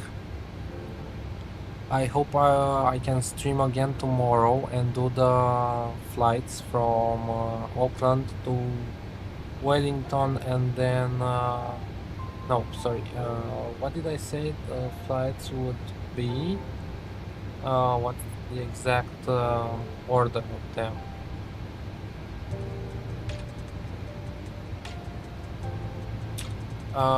We said that we'll do Auckland to Wellington and then Christchurch.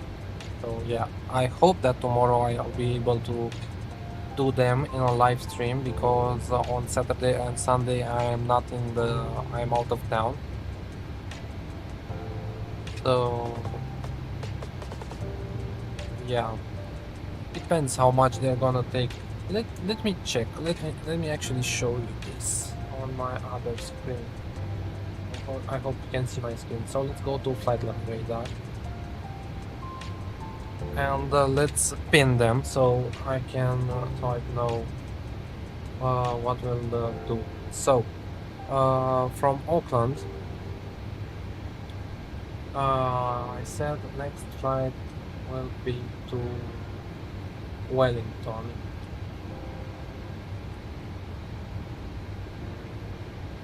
And let's search those. It's Jetstar. So that to Wellington, then from Wellington to Christchurch. You know what? Let's do Air New Zealand flights. So Auckland to Wellington. Let's see what that gives us. Flight times 47 minutes with an A320. Okay.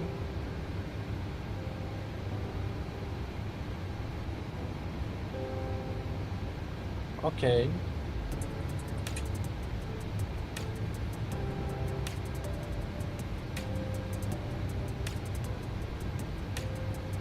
They're all done with the A320.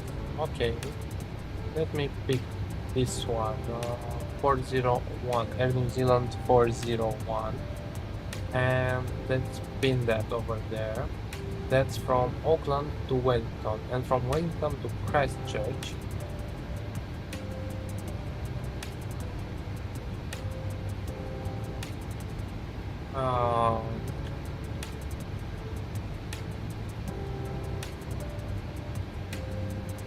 let's pick another one. Also with the A320, and that's a 33-minute flight, and they're going up to 22,000. Okay, so that's 2-3 hours of flights. Flight time, both with an A320 from Phoenix.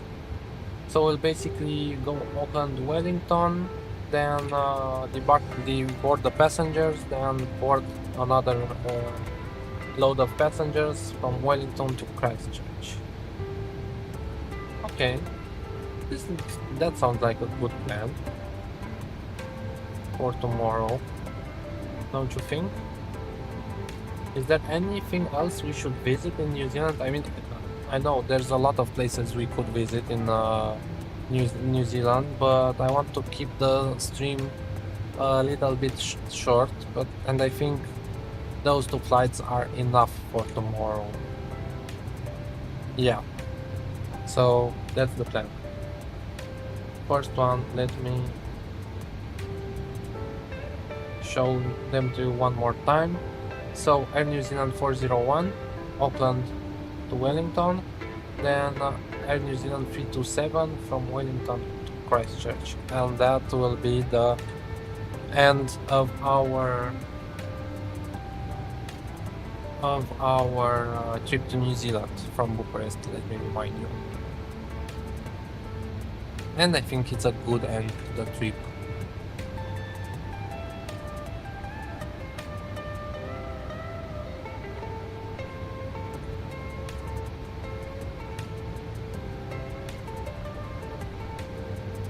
Okay, so I'll take another break of a few minutes or so. Let me put this on the map so you can see where we are, and let me leave you with a view kind of like this.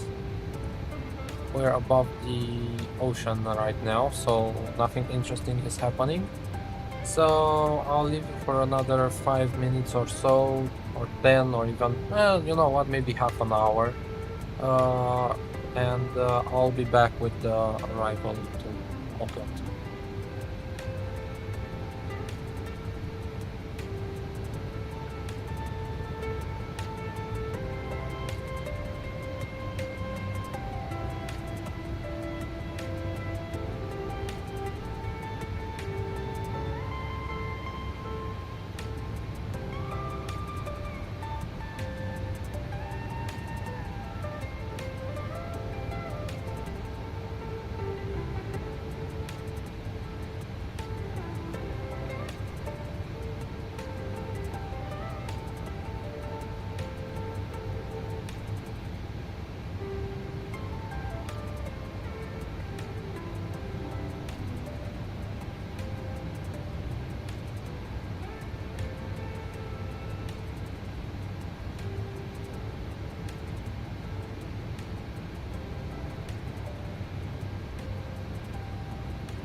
Hey guys, I'm back. I just ate in the meantime because I was kind of hungry. Okay, where are we? We are 400 miles from our top of descent point. That's good. How are you guys? Where are you flying off to? What are you doing on this beautiful Thursday morning, afternoon?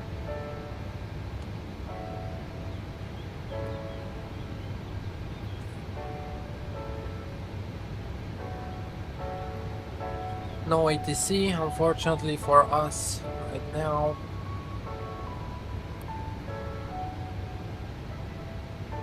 We are over the... Is that a sea or is that ocean? An ocean? I never knew what's between. My geography sometimes is lacking, or at least on some parts of the world. So between New Zealand and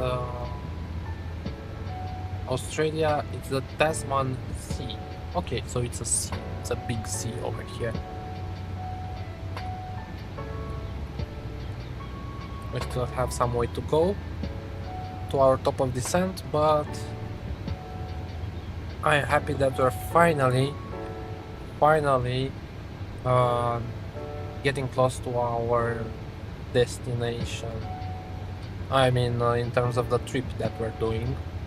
As I mentioned, it's you have a playlist on the channel, and you can see all of the flights that we did. We took off from Bucharest, so basically this is a trip from Bucharest, Romania to New Zealand, and we did kind of short or medium hops to our destination. We took off from Bucharest. We went from Bucharest to Istanbul, then from Istanbul we went to Doha in Qatar, then from Qatar we went to the United Arab Emirates, to Dubai. From Dubai we crossed into India and we visited Mumbai. From Mumbai we visited Bangkok in Thailand. Then from Bangkok we went further to Singapore. From Singapore we went to Perth in Australia. From Perth we came to Sydney last evening, and today we're going from Sydney to Auckland. The trip will continue with 2 more legs. We'll be going from Auckland to Wellington, and from Wellington to Christchurch.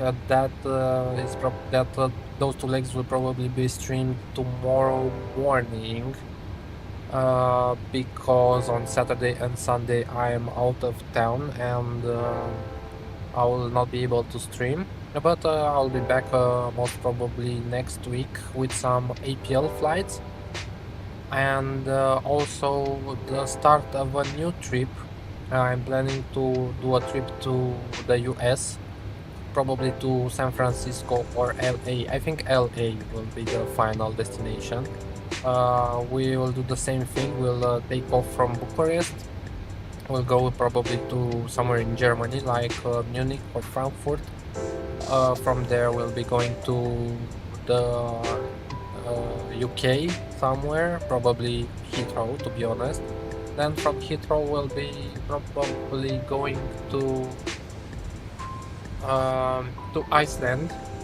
That will be a long flight, long-ish flight. We'll probably visit from Iceland, Greenland. We'll see if we find an airport, a suitable airport for that flight. From Greenland, basically, I'm planning to go to New York. Then from there, I'm not exactly sure. I'm thinking about doing a kind of a trip like from New York to Miami, then from Miami to somewhere in, I don't know, Texas, or I'm not sure, somewhere in the center of the US. Then probably somewhere like Las Vegas or, I don't know, Denver, somewhere over there. Then from there to California. Seattle would be an interesting place to visit as well on this trip. maybe we'll do something like Denver, then Seattle, then come back to San Francisco, and then LA. Would be a good idea to do that, to visit some stuff in the US. To be honest, I didn't flew that much in the US on VATSIM, in the SIM actually, and on VATSIM as well. And that will be an interesting challenge to do some US flights. We'll see how it goes. That once again, that trip will probably start somewhere in the next week. Yeah, that's the plan, at least for the channel, and of course between them we will do some APL flights and some GA flights, even though it's a little bit snowy and cold in Europe right now. But if we find a good day to add some GA flights, maybe, for example, I don't know, maybe some Italy flights, or maybe, I don't know, maybe some, I think Italy or in the Alps in Austria, that would be an interesting one. And even in France, maybe, why not?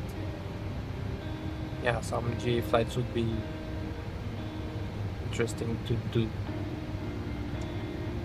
If you have any suggestions or ideas for the trips or what flights we should do, you can leave a comment or put them in the chat over there so I can see them and plan them.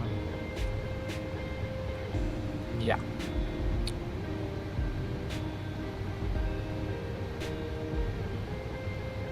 What is there to do over here? Nothing much.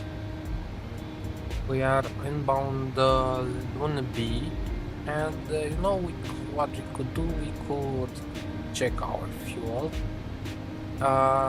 Let's see here. Lunaby, we should arrive at Lunaby with 6.7 tons of fuel, and we are currently at 8 tons of fuel, so we're good. We are almost out of fuel on the center fuel tanks, yes, and I'll monitor that so I can turn off the pumps whenever that happens. We'll arrive with probably more fuel than predicted. 5.8 tons of fuel over there at New Zealand. I think it's a little bit too much fuel, but I think we're good to go. We're not over the landing weight or something, right? Let's have a look over here in the, where was that, the performance tool. So landing en route, Auckland will be 23 left, elevation heading length, import aircraft details. We should be landing with 66.3. 66.3. Okay, 66.5, close enough. Flap config 40, and air conditioning on, and anti-icing off, reverse credit, no credit, auto breeze. Let's try auto breeze number 2 and import the weather, and let's calculate that. Landing weight greater than limit, 66.3 is the limit. Okay, interesting. 66.3, so we should burn a little bit more fuel.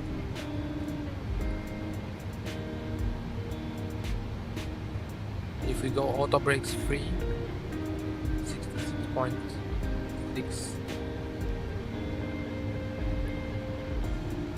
No, landing weight is still greater than that. Okay, so we should use up more fuel. Interesting. So we're above the landing weight for this aircraft. An interesting landing then. Let's do a quick calculation over here. So if we're on the progress page, 5.8 plus our zero fuel weight, which is 60.7. Yes, we should be exactly on the limit of our landing weight. How could we use more fuel?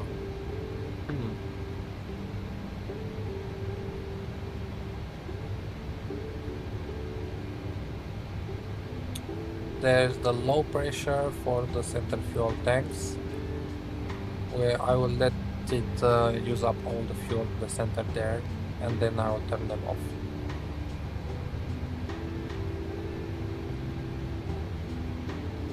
How can we use up more fuel? Any ideas?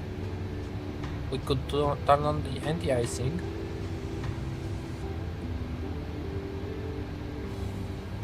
We could go higher up. That would use a little bit more fuel. You know what? Let's go. Yeah, let's go 45,000 feet. And alternating that, and let's hope that that uses a little bit more fuel. So we'll monitor this and hope to see here something around 5.5. I'm hoping.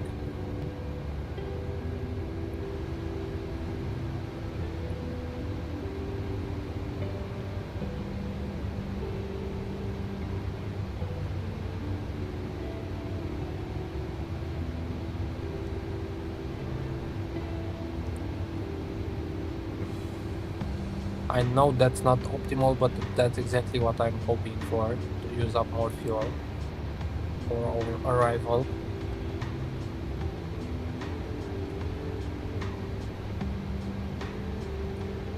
And yeah, let's turn off the center fuel pumps now.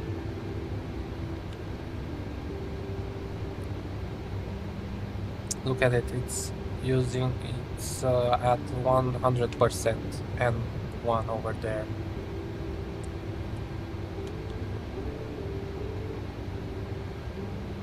And let's hope that that fuel figure comes down now. It's coming up even. Let's check over here. So where was that? Didn't this have an optimal? Oh, optimal is 370 even, and max 380. Know what? Let's go 370. But then it will consume even less fuel at that altitude. It will be an interesting approach. With us full of fuel like that. 300 miles to top of descent. Yeah, it's an interesting balance that you have to do between. Oh, you know what we could use a different cost index. No.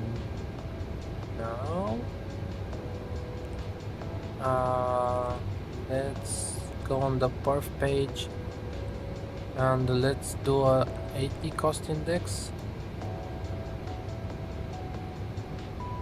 Okay, let's execute that.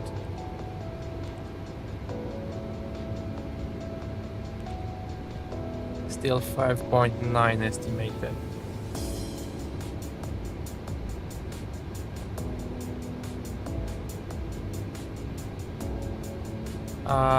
Let's go 0.81 over here on the target speed. No. A slash, let's do a slash 0.81.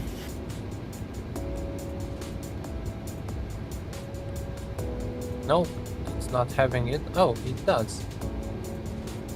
And I think that's a little bit too much. Let's do decimal 805.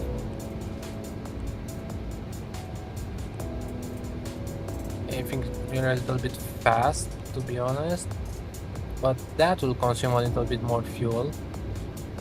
We're pushing this aircraft right at the edge of what's capable. Look at the speed. It's basically just below the red lines over there.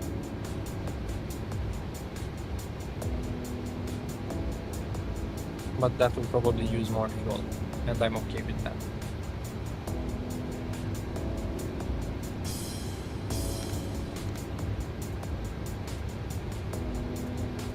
and it's struggling to climb. But I think it will get there. 500 feet per minute, 400.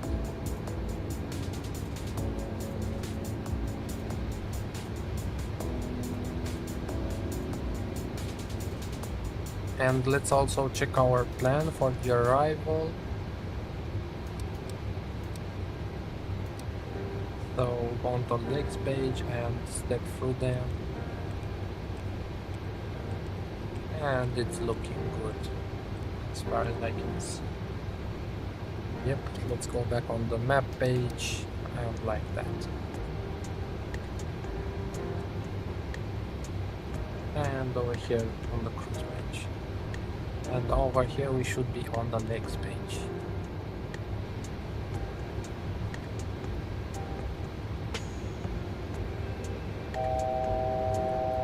$1,000 to top of climb.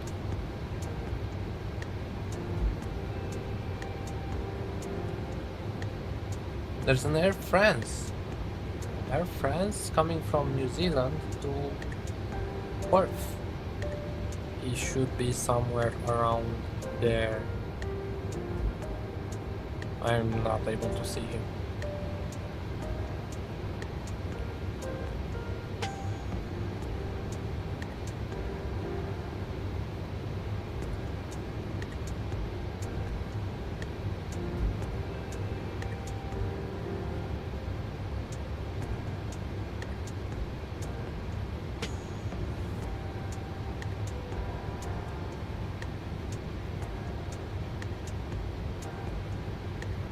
Auto brake number 2 would be good. Wait, could it land better with flaps 40? No, it's the same landing weight. Okay. So 6.300 kilograms over there, and calculate that. VREF is 154. That's a little bit high. So flaps 40. 147, that's better.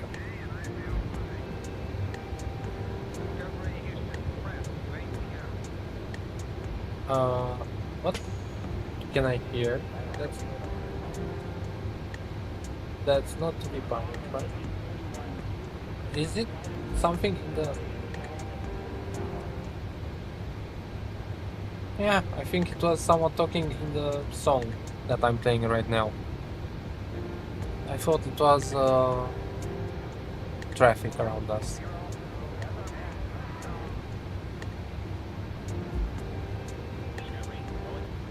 Yeah, it's sound in the music that I'm playing right now.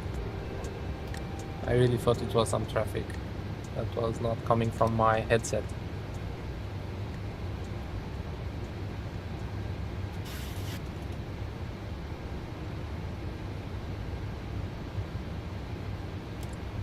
Let's sync up that heading once again.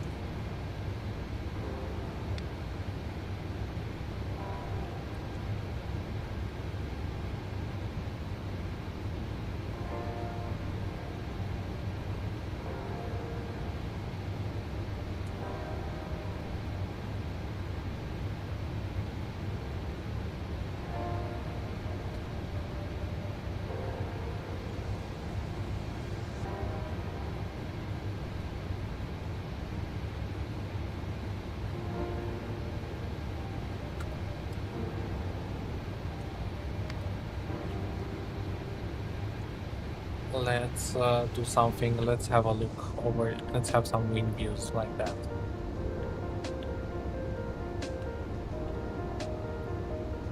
At least a little bit to we're closer, until we're closer to our top of the sun.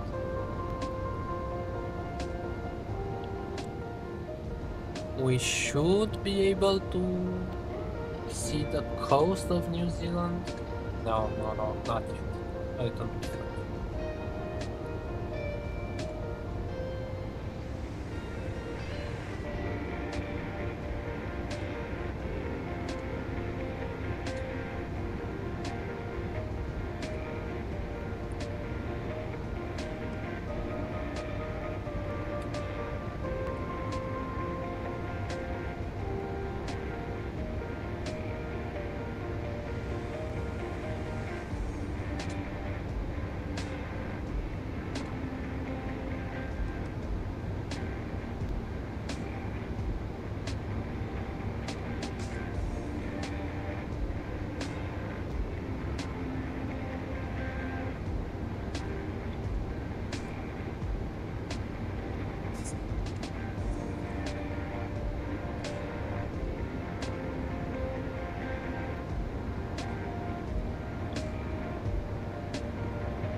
And by the way, guys, if you have any ideas on okay, so I have the next trip planned, but you have any ideas of where we should fly next, like do another trip? So as we said, right now we're doing Bucharest to New Zealand trip. Next we'll be doing Bucharest to USA trip, somewhere in LA. If you have any other ideas on where we could do trips like this, please let me know. I was thinking South Africa maybe. I was also thinking about visiting Japan someday on these trips, or even South America. That would be an interesting trip to do. South America, like, I don't know, Argentina, Brazil, something like that. I'm curious. If you have any ideas, please put them in the comments or in the chat, because yeah, it'd be interesting to visit some other places. To be honest, I fly a lot in Europe, in APL and also by myself. But with these trips, I feel like it's kind of a continuity. We have a purpose to where to fly to. That's why I'm doing these trips, and I think they're interesting to see as well on the channel, right? So if you have any other ideas, I'm willing to hear them out.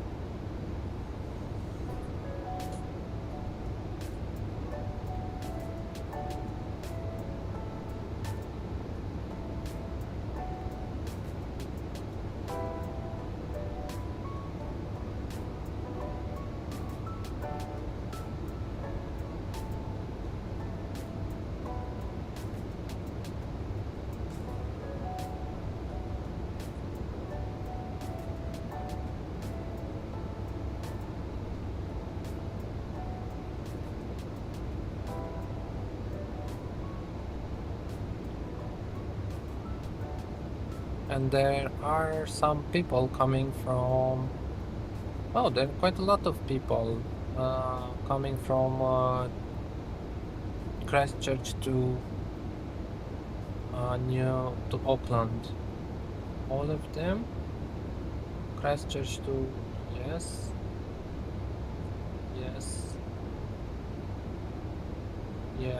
and yes, 4 people. There's a row of 4 people coming from Christchurch to Auckland right now. Cargo flights from Alaska, maybe either towards Asia or into the US. Right, that would be interesting. With what aircraft? What cargo aircraft are flying from there?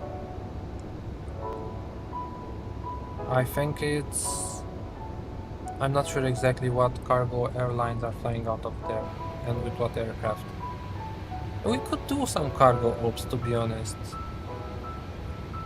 Like on the 777 from time to time, and with the A300 from any builds. Unfortunately, we don't have a 747 cargo. That would be nice.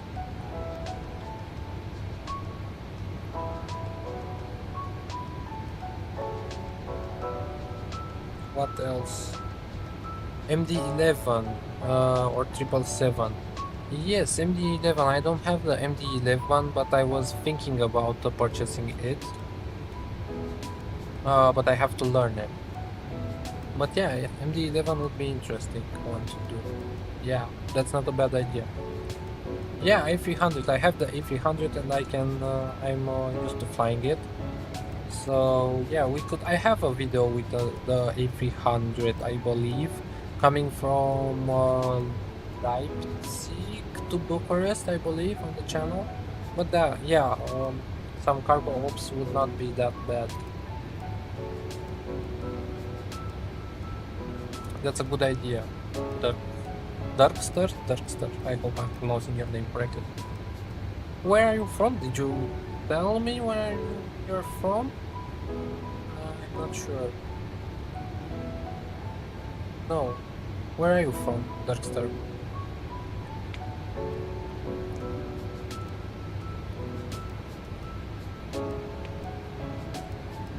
MD11 well worth it now, in my opinion. Also really easy to learn. Roger that, roger that. I think it's similar to the bearings, right? UK, roger, roger. How's the weather over there in the UK?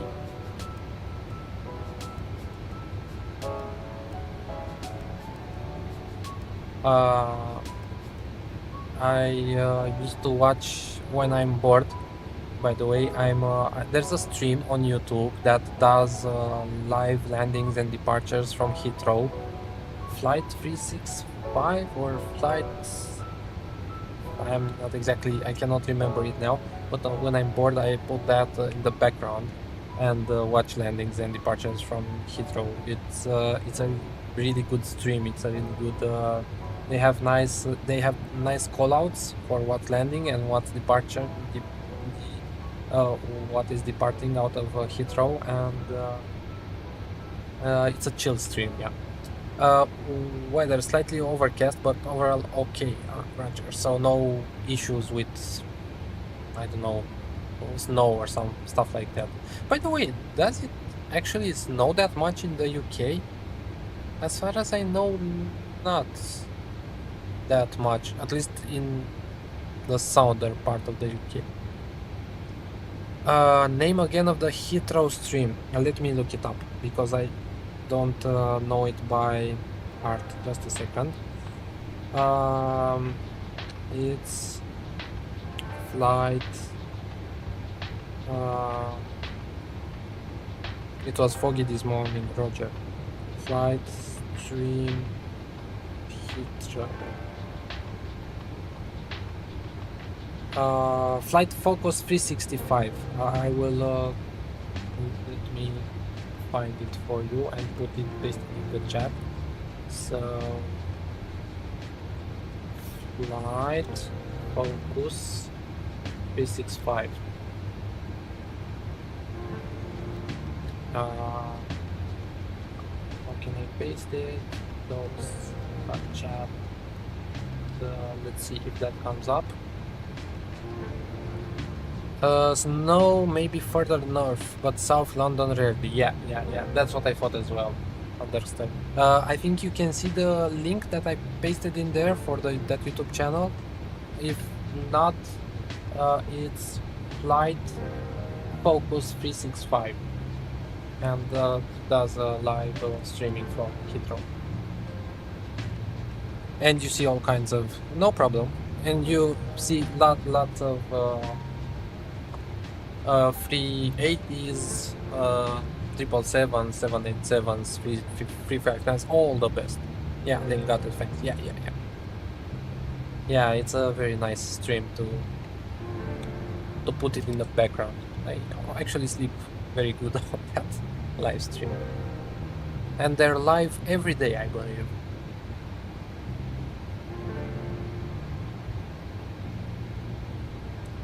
You know what? We could actually, yeah, wait, or am I not able to? I'm not sure I'm able. Do you guys know if I'm able to restream it basically? So while we are in cruise, if I can have it on my other screen and I can show you the live stream. I'm not sure if YouTube is okay with that. I'll not risk it right now, but I'll have to inform myself if that is okay to do. Because it would be an interesting thing to do in long cruises like this one, to comment on it, or maybe, yeah, I don't know, maybe you can watch it in parallel. I don't know. I have to inform myself if it's okay to do that. But sometimes YouTube is strange about these things, and I'm not willing to risk the channel for that.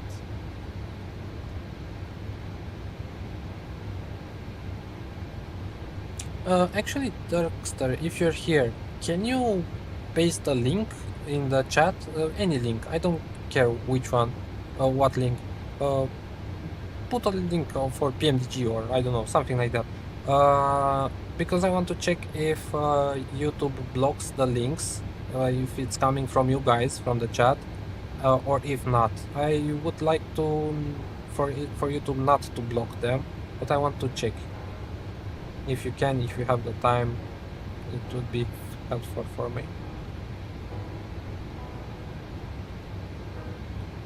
Yeah, please, thanks.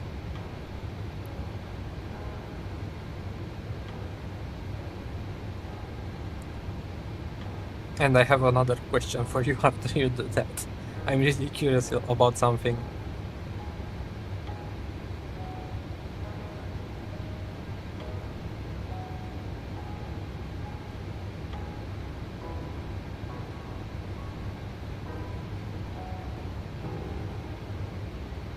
If you pasted the link and if you put a link over there, I'm not seeing it. So YouTube may be blocking it, or the channel or auto moderator stuff might be blocking it if you did.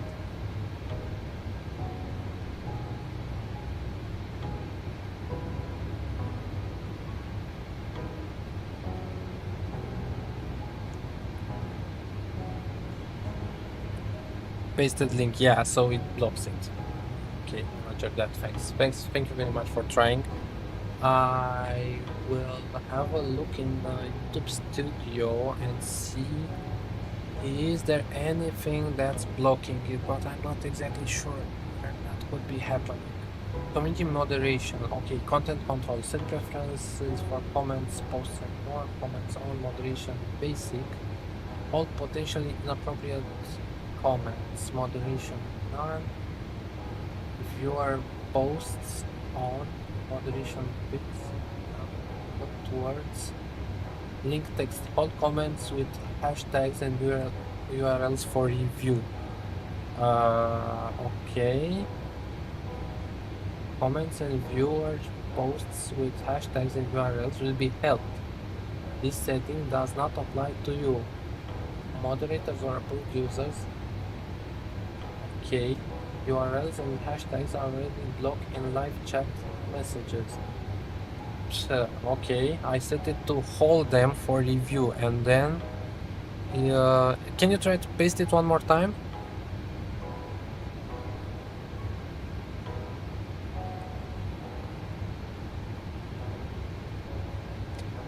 Live chat summary, participant mode, blocked words, community defaults. So now I set it to review it before accepting it, and I want to see if anything pops up from my side.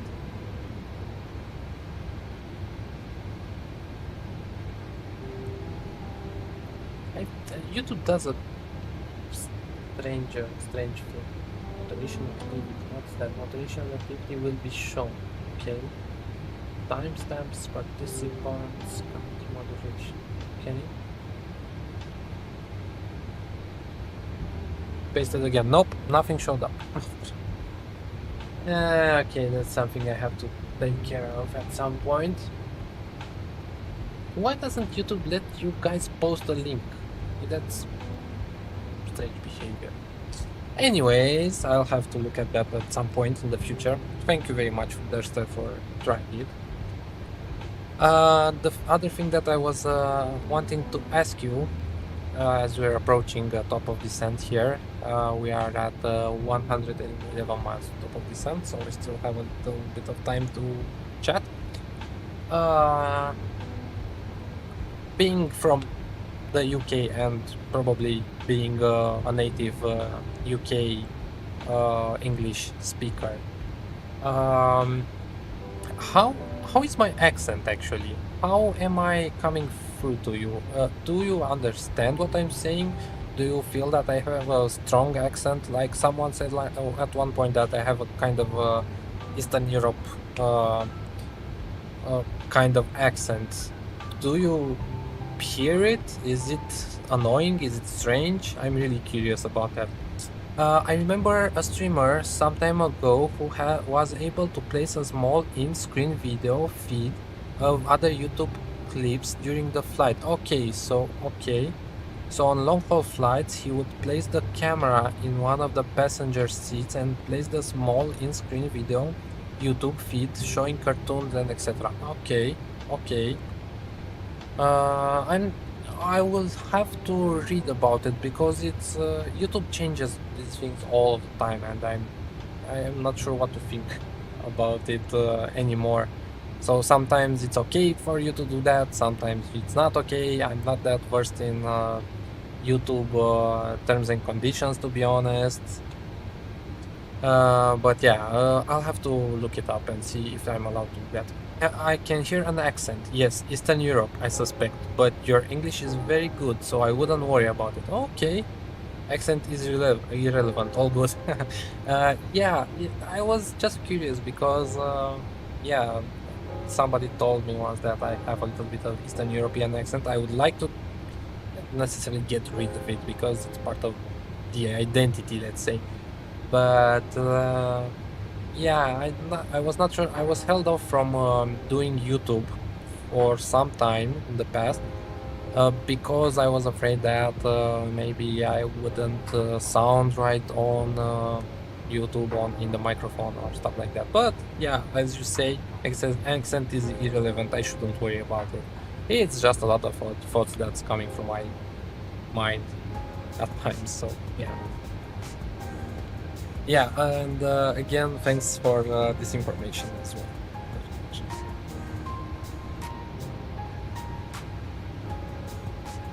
Okay, so where are we? We are 87 miles from top of descent. We could, I think, start prepping. First of all, I think I will set up the altitude for, let's say, 6,000 feet over there.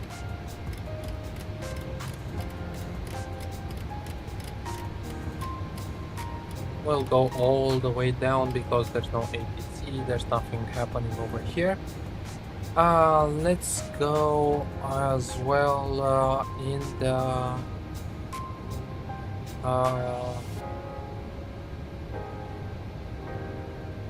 VREF page. No, it's way too early for that. Oh, you know what? We could review the charts. That's what we could do. So electronic flight bag and charts over here. So once again, it looks like they're still landing on 23 left.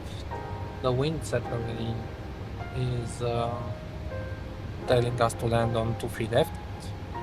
So airport info, that's our airport, Auckland, New Zealand. This is 05 right, coming from the sea, and we'll be landing 23 left on the other side, so coming from the continent. So we'll do a kind of circle to land over here. It is anything important right now? Limitations? I don't think so. So once we land, actually I should have started with, let's start with the arrival. So we're coming from Lundby. We are already over Lundby. Why doesn't it show our aircraft? Because we're here. Oh, because it's closer to Aradi. Okay, so Lundby, we passed Lundby right now and we're heading for Aradi. From over here we'll be taking the Aradi for eco arrival. We should be above 8,000 at Juni, I'm not sure I'm pronouncing that correctly, at max 280 knots, Domri max 240 knots, VAPTI at max 210 knots and above 6,000. And this is the airport, of course. The approach, I planned for the AirNav uniform runway 23 left arrival, and will be from VAPTI. We'll be doing a circle to land kind of thing towards runway 23 left, like that. We should be at 6,000 at VAPTI, and then we'll go to descend to, I don't know, let's say 1200 or something like that, and after that will be visual and we can take the aircraft manually. In terms of the airport, as I said, landing on 23 right over there, 23 left, sorry, even. Wait, why is there a 23 left? Because it doesn't have, this airport doesn't have a 23 right. Huh, that's an interesting thing to think about. It's my first time since a long time in here in Auckland. So yeah, 23 left, but there's no 23 right or anything like that. Maybe they're building another runway or something over there. 05 right. So 23 left will be vacating on Alpha 6 or Alpha 8 or even Alpha 9. Then taxiing on Alpha, then on Kilo to our stand. So Alpha 6, Alpha 8, Alpha 9, depending on what good of a landing we're doing. Turning right on Alpha, then on Kilo, and taxiing somewhere over here to stands 15, 16, 17, or 18 or 19, somewhere over there. Yeah, that's our plan for the arrival. Let's go to our star chart over here and let's have a look. We are 47 miles to top of descent. I already pre-selected the altitude, which is 6,000. We still we have to consider something. Let me show you on my other screen. So here's the Navigraph, and right now there's a convoy of 1, 2, 3, 4, 5 aircraft coming into to Auckland from Christchurch, and we'll see how we can basically go between them. I think maybe we'll be between these two, or maybe even these two. We'll have to monitor the traffic frequency Unicom to make sure we do that correctly and we do not bother them. They're probably in a group flight or something like that, and I don't want to bother them with our arrival. If anything bad happens, I don't know, probably disconnect from VATSIM. I hope that's not the case. I don't want to do that, but we just have to make sure that we don't interfere with their arrivals. We'll manage the speed accordingly, and yeah. So that's kind of a arrival briefing for us into Auckland, New Zealand. What else? Is there anything else to be aware of? Let's have a look at the weather. It should be over here and over here, and our arrival is New Zealand. New Zealand. I'm always pronouncing the name of the airport New Zealand instead of Auckland. So the 29th, 11:30 UTC, which is real time. Wait, I have one question. Weather source is SIM. Okay. But why is it saying then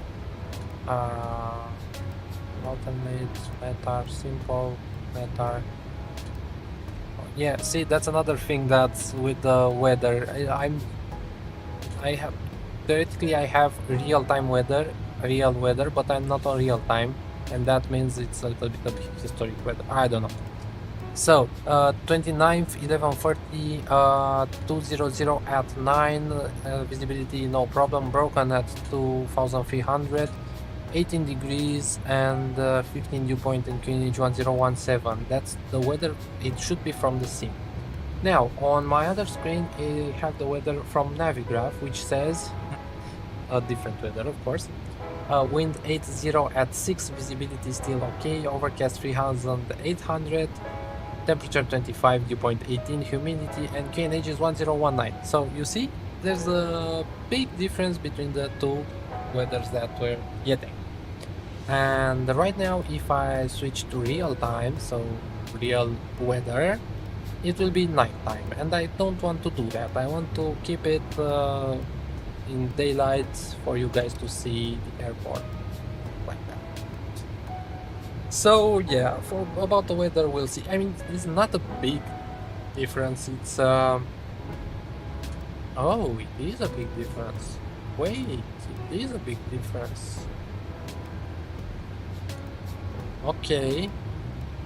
So wind is current in the I don't know what to expect now, because in the sim it says that, look, it says weather source is the sim, right?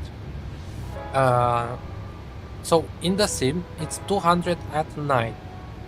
Okay, so landing on 23 left makes sense, but in the real time, or am I? Oh no, sorry, my bad, guys. I was clicking on Sydney and not on Auckland. My bad. So currently in Navigraph, the weather is exactly the same. Okay, it's exactly the same. So we're good. Navigraph should have the weather taken from real-time weather, right? And I'm not sure where to check that. Anyways, we're good.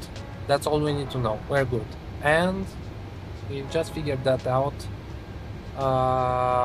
when we are 3 miles from our top of descent. So what comes up must also come down, and in 3 miles we'll do exactly that. We are inbound already.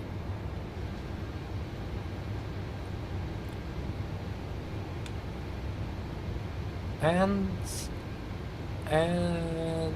there you go. Top of descent point is reached, and now speed is going into the red band over there. Let's take some speed break just to be sure we don't go into that red band further than we have to. Let's do the forecast. Transition level is transition is 150. That is correct. And yes, drag is required, and drag is applied. Descent winds request.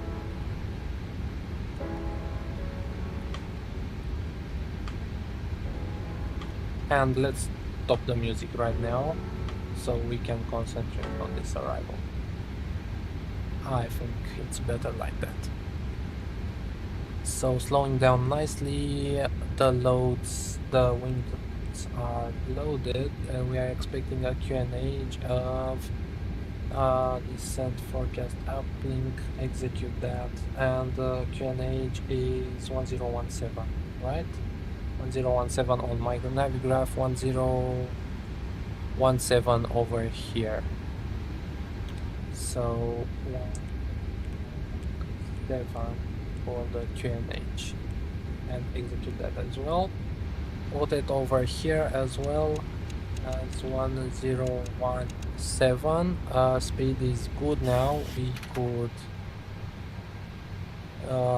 get rid of the speed brake. So pressurization is checked, landing data and VREF. Let's see here. So in ref we set the flap 40, that gives us a speed of 148 that we can set up over here. 148 like that. We don't have an ILS. We are on RMP arrival. That is good. So frequencies. Should we take any frequencies? Do we have any frequencies over there? That would be interesting to us for the approach. No, not really. I mean, we could take the ILS but not use it. No, whoa, that's chase plane. That's chase plane doing things. It's a problem. It's a known problem in the PMDG and with chase plane. So on our approaches, let's see ILS 23, ILS DME, ILS DME or localizer 23 left, and that is. Let's look at the pinned ones. 109.9. So let's set it up 109.9 over here. Oh my god. 1090, and over here 1090.90, but we will not use it, and unless we really have to. And the final approach course is 230, like that. 230 set, once 230 on the other side, like that, and we can move it, but will not use localizer and approach mode. It's just there for our spatial awareness, let's say.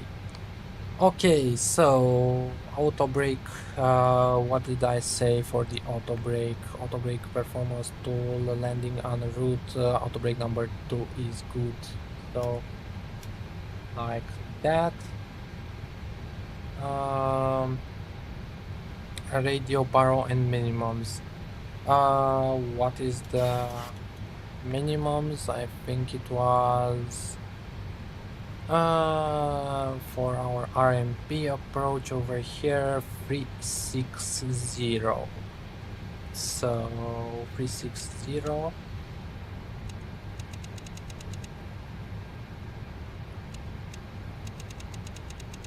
That is set for the minimums, and anti-ice is not required, and engine start selectors can come to continuous right now.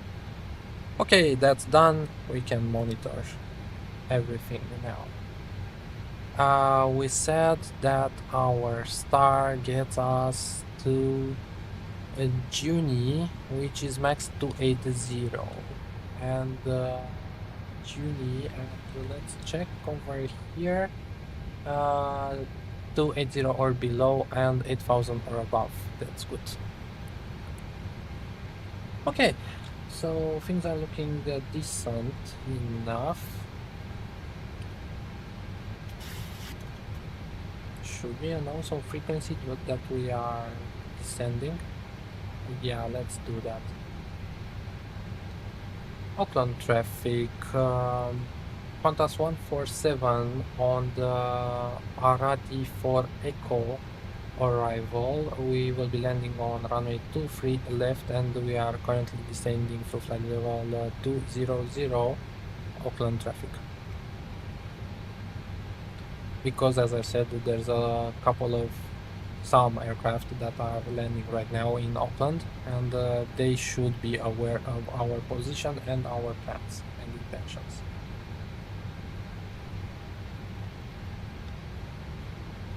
Let's give it a little bit more speed brake.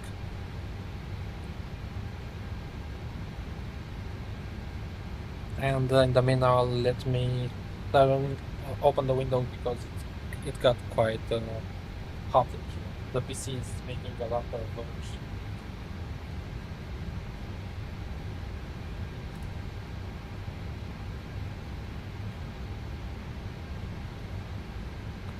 Okay, so that is done. Descending to flight level 180, 10,000 feet, we'll do the 10 checks. Why are we not in over here in the... Oh, there you go, there we are.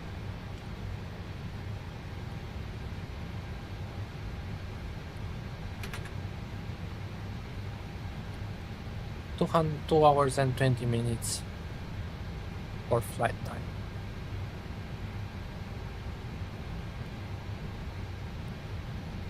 And 2 hours and 50 since we started our engines because we had that taxi problem in Sydney.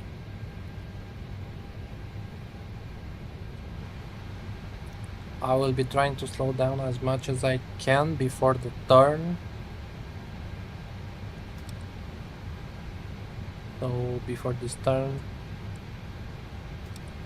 we should already be at 210 knots, but I think we'll slow down even more so we don't have any issues.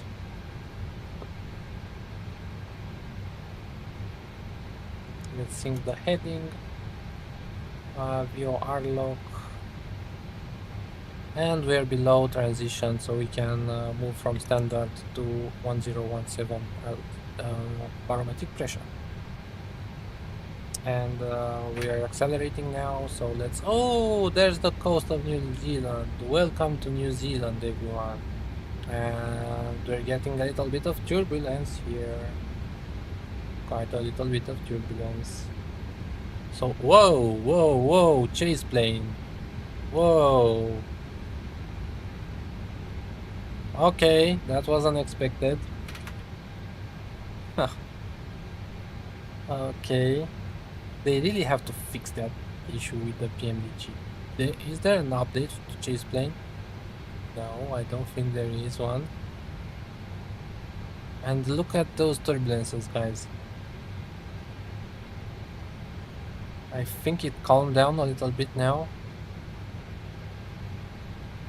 Anyway, that's the coast of New Zealand. Finally, over New Zealand, after so many hours of flight from Bucharest.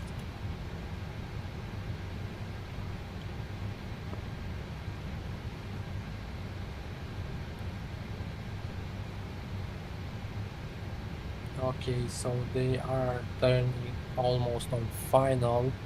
Let's see, wait, do we have ECAS and everything is on, right? They are all above normal, yes. We should see them on ECAS.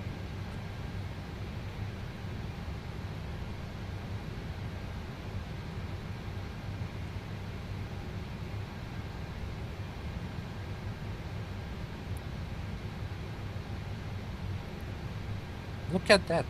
It's quite windy over here, or gusty, or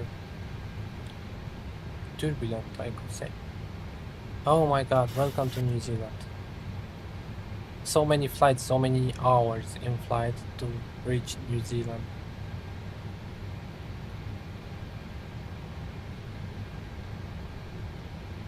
And the airport is somewhere over there. We cannot see it just yet. Do we have our seatbelts on? Nope. We should have had that.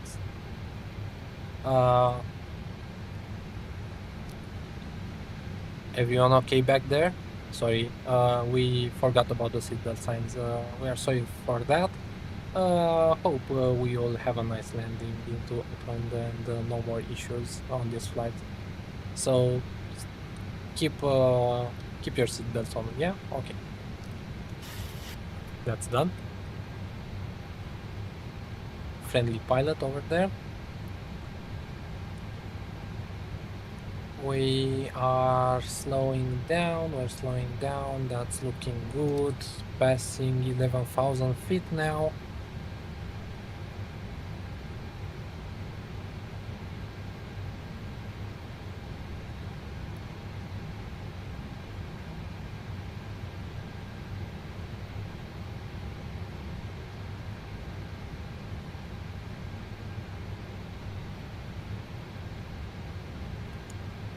I think I will slow down even more. I'm not sure how to... Auckland traffic 1 and 3, line up and 1, take up at runway 23 left. And Auckland traffic, New Zealand 542, we're just over at SNAC, the RNP Yankee, runway 63 left. So we have 2 arrivals, then 1 more after them. I'm not sure if I'm going to be able to squeeze between them.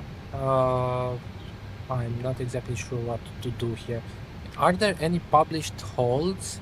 It was one at Aradi. I don't like this. The ILS. There's a hold at Emerald. And over here there's no hold.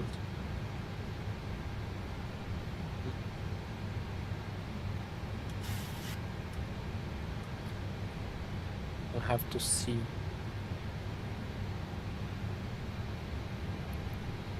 You know what? Let's slow down even more. So let's go speed intervene here. And let's go to 220.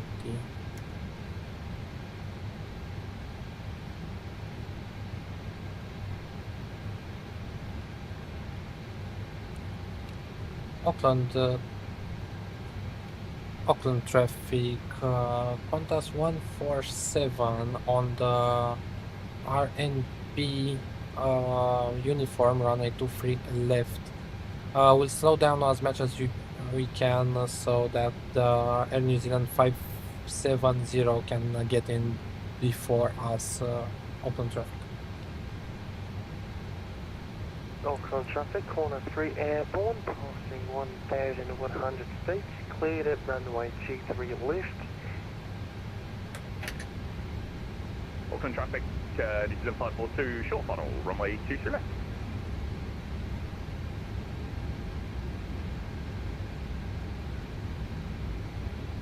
Let's take flaps 1, even. What is the speed for flaps 1? It's 250, so yeah, we can take flaps 1. So we can slow down even more. So that Air New Zealand can come in before us. He's on the other side of the airport. I don't think you can see him. There he is. There he is.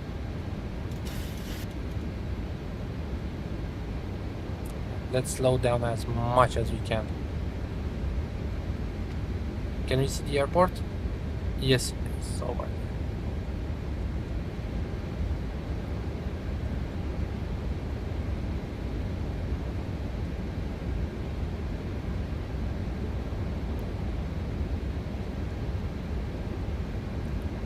Landing lights, we did forget to turn them on, yes, it's okay. Passenger signs is done, altimeter is done. VR localizer mode not needed, although what was it? 119.9, right? 119.9. Yes.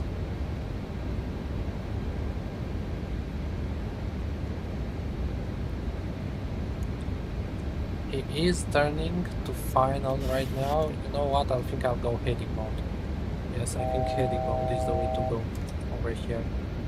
No. Like that.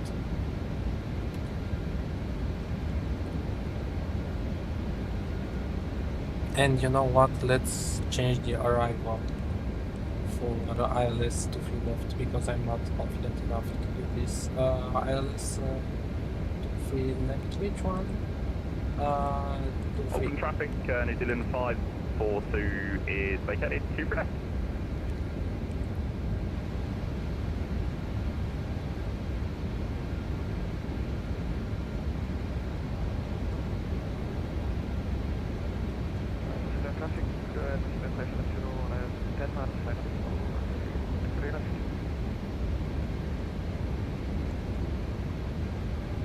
So he's on final.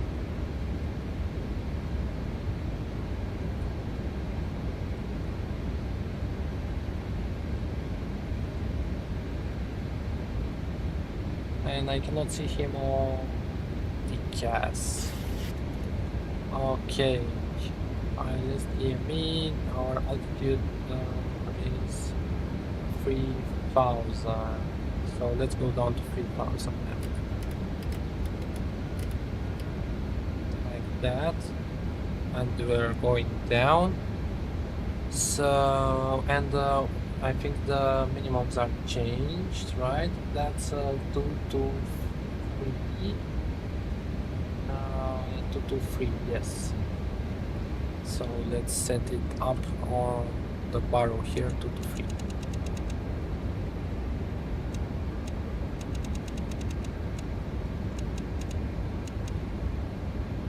And he's on final, and I think we can turn now. Or at least when we get to over there somewhere, we can turn and actually take a direct to Emerald.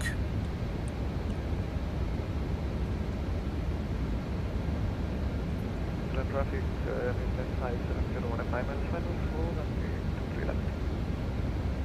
Okay, let's go direct Oreso. And execute that. And we are a little bit high, but we're good.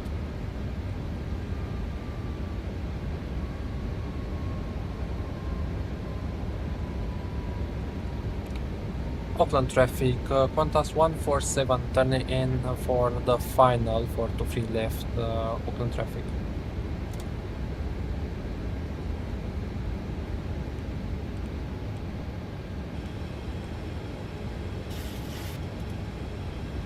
That other aircraft should extend their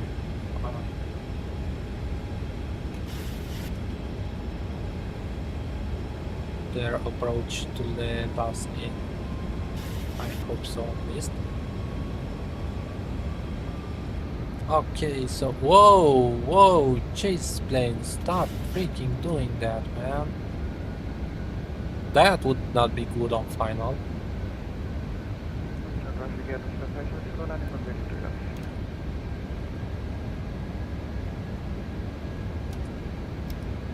I think we can risk 2,200 knots over there.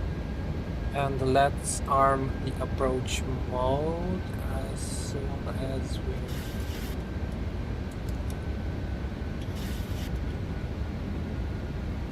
let's go level change over here, and that's the glide slope, probably. No, we haven't captured it yet. Those chase planes will scare me every time, thinking the same. Yeah, exactly.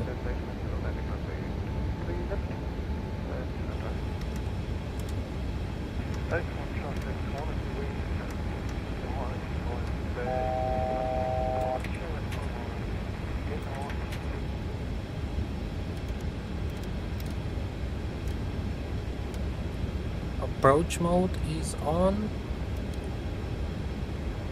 and I think we can reduce this now.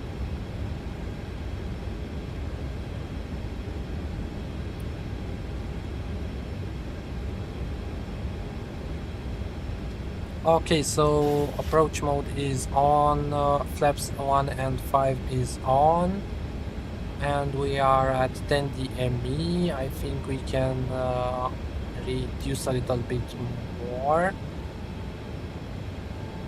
Come on, intercept that localizer. Let's go even a little bit down because of that localizer thing.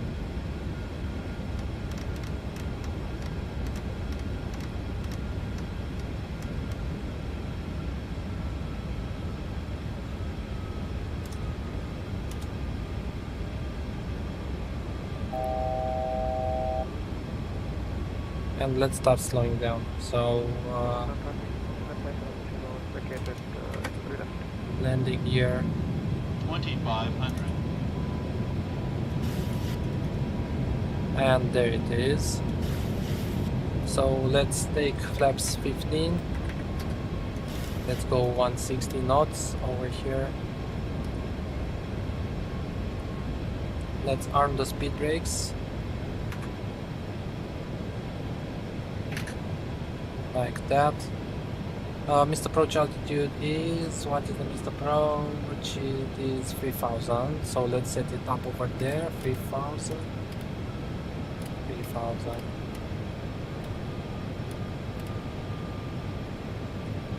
And we're decent enough. Let's keep 160 until 4 DME. Yeah, those chase plane recalls scare me every time, thinking the same back to them. Yeah. It happens. What can you do? Okay, so 17. Why do I feel like I'm a little bit low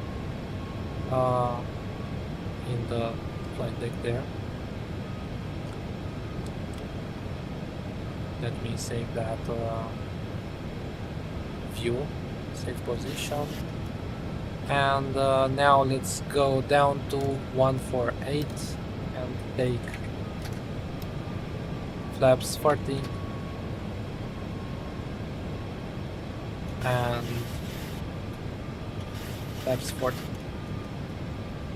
So speed brake is armed, the landing gear is down, lights, all the lights are on, continuous, everything is looking good. 1000, Thomas, hi, hello, good luck on your landing, thank you very much. We'll be taking it manually right about there. So, stay out. 1,000. Auckland traffic, Qantas 147, short final, runway, if you left.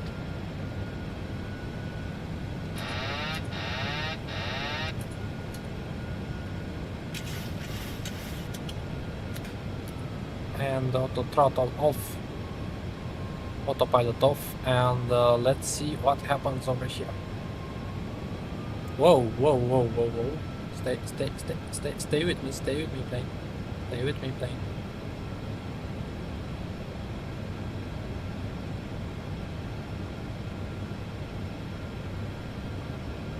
It's kind of gusty.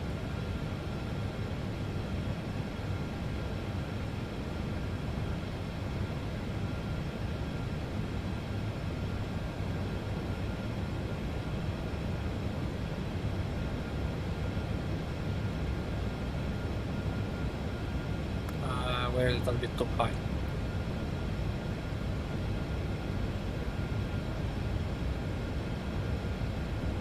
Approaching minimum. Whoa, whoa, no, too much. Now we're decent. Minimums. Continue. 100. Checked. It's gonna be a long landing, but 50. 30. 20. 10. I missed the touchdown zone. I know, I did that. Reversers, pull.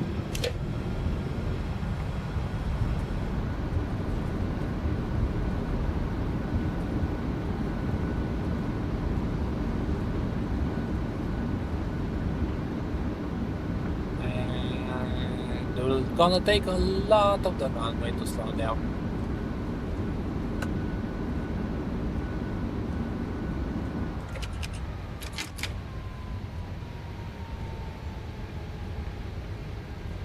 Okay, it was a decent. Don't stop on the runway. Don't stop on the runway, plane. Okay, so we're vacating Alpha 10. I know, it was a long landing, but it's okay.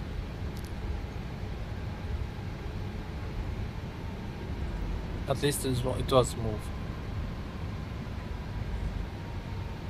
And let's vacate over here. Alpha 10. Auckland traffic, Qantas 147 vacating on Alpha 10 from runway to free left.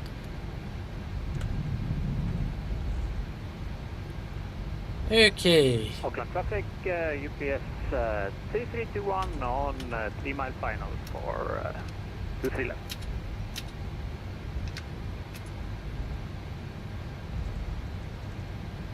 Okay, so after landing checklist, so taxi lights are on, yes they are, runway turnoffs are on, landing lights are off, strobe lights can now come on steady, APU is starting over there, speed brakes lever can now be stowed and flaps can come up. And auto brake is on off, probe heat can now come off over there, and engine start selectors on off, I already did that, and flight directors can come off, and the weather radar can also come off. What do we have? Anti-ice, okay, you can see that UPS landing over there. And let's on now some frequency that we'll be taking runway, stand 16. Auckland traffic, Qantas 147 taxiing to stand 16 via Alpha and Kilo. And he did land over there. And I think he did a better landing than us. But it was, I mean, I know it was a long landing, but at least it was smooth, right? That's how I felt it, at least.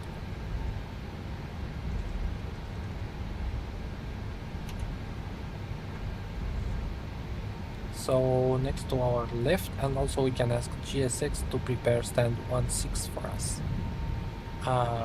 Stand 16, and I know it is a heavy one, but that's where the real one part, so yeah.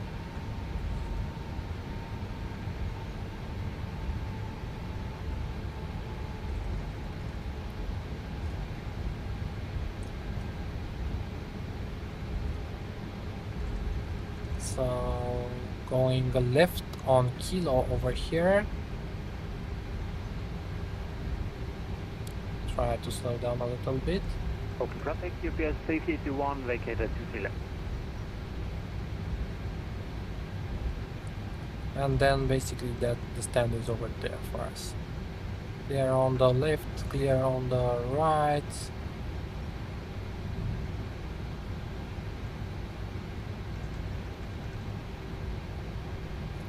We'll be passing another aircraft that is positioned right there. It is Air New Zealand 543. Or is it not there anymore? No, it's not there anymore. I think he disconnected in the meantime.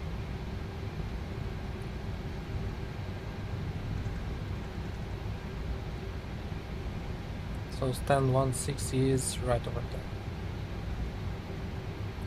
You can turn off the runway turn-offs.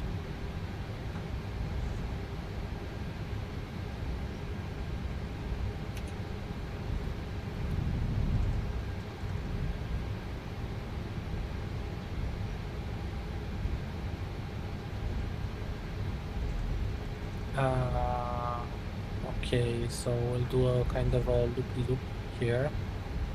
So like that, and then the other way around. One, oh my, oh no, there's the New Zealand. Okay. So I think it's like this, and stand 16 is over there.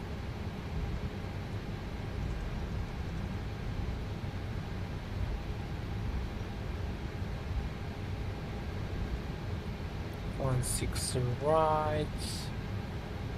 No, we are on stand 16, so not this one, the second one, which is kind of like that. And he's completely in the wrong place, isn't he? That GSX guy. So we should be on the line. He's not on the line, but okay. Let's slow down. No, we're not gonna move a little bit. And stop? Yes, really? Okay, let's stop, let's stop. He is not in the correct place. Anyways, so parking brake is set. Taxi lights, oh, forgot the taxi lights, we blinded him. Oh yeah, oh well. Parking brake, the APU generators can come on, APU 1 and 2. Start levers are on cutoff, so 2 blue, 1 red engines, dead eyes, I like to remember that.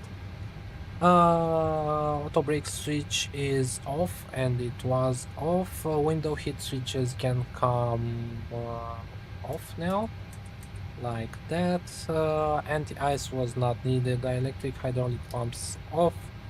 Passenger signs to off, and anti-collision lights. Fuel pump switches can all come off except the one for the APU. The packs can be on auto, isolation valve can be on open, and the APU bleed can come to on. And let's connect our ground power over here. So set the chokes, and I request the ground power. that is requested, and let's see if they will be connecting. Yes, fuel power is on, fuel pump off, and APU can come off. These can come off, auto, and off. And let's ask GSX to start our boarding process, and jetway is coming. Okay, so what can I say? Welcome to New Zealand, welcome to Auckland. Let me look for the landing rate. I'm really curious about that one. It was a landing rate of 145, and I think it